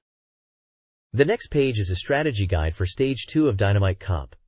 It highlights that Stage 2 is designed to be a challenge for intermediate players. Area 1 is described as having simple terrain but powerful enemies. It warns about two types of enemies, called Nopo and Debo, advising players to be careful of the Debo-type enemies who wield weapons. The boss of Area 1 is Kingoro, who uses a one-tooth Geta sandal as a weapon. The guide advises to watch out for his charging attack after he shines yellow. There's also a tip to find a rescue box, which is held by wanted Kaizi enemy types. Area 2 is said to be similar terrain to Area 1 but with more enemies. It mentions that enemy reactions are faster in Area 2, so players should avoid taking damage. The boss of Area 2 is Leny, who uses throws as his main attack. The guide says Lenny is not particularly strong, just focused on throws, and advises players to use throws against him to defeat him easily. There is another rescue box hint for Area 2, held by wanted Adlai enemy types. This page is all about Area 3 and Area 4 of Spikeout. Digital Battle Online. Area 3 is described as having plant-like obstacles, and introduces the boss character Oswald, who is apparently weak to basic attacks. The page advises players to use throws against Oswald, and emphasizes finding health recovery items in this area, which are held by specific enemy types. Area 4 is noted as a completely flat area, significantly increasing in difficulty. It introduces bosses Chang Heng and Hong Pao, and highlights the importance of using supercharged attacks from a distance, due to the aggressive enemies. The page details Boss Wang, mentioning his Tiger Fury Fist Rush attack, similar to Lao from Virtua Fighter, and his weakness being over-reliance on this combo. It gives advice on how to counter Wang, by backing off and using techniques during openings. There is also a Drama Check section which hints at a familiar spike-out technique, referencing something that might have been seen in Dreamcast games recently, perhaps related to a mysterious technique used by a skilled old man character. It mentions a powerful technique called Shura Rakan King Blossom Mountain, which is an aerial combo.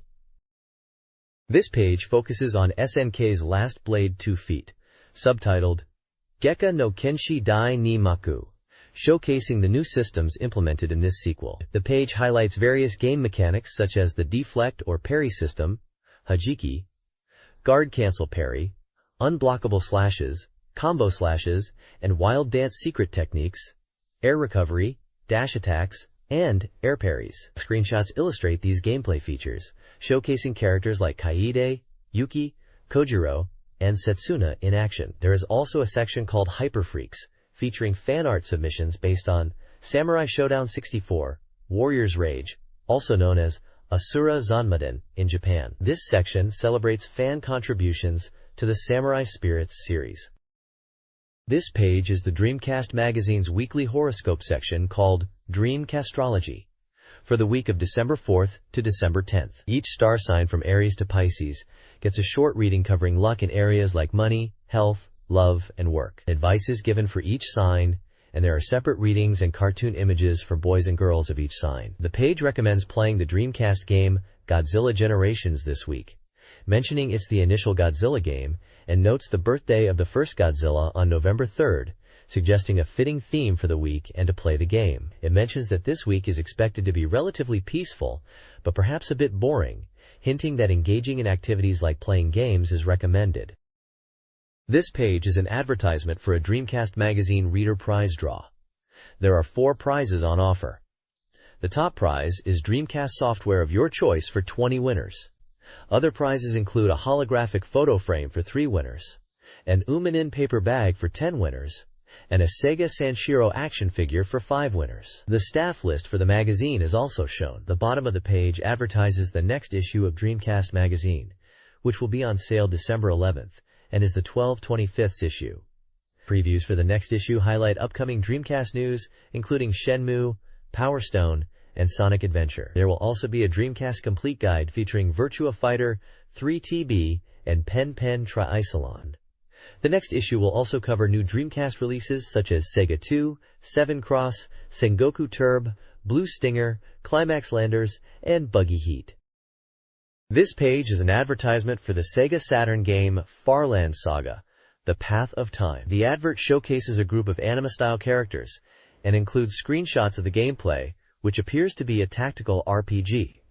The advertisement announces a release date of December 17th and details two purchase options: a limited edition that comes with a telephone card for 7,800 yen and a standard edition for 6,800 yen.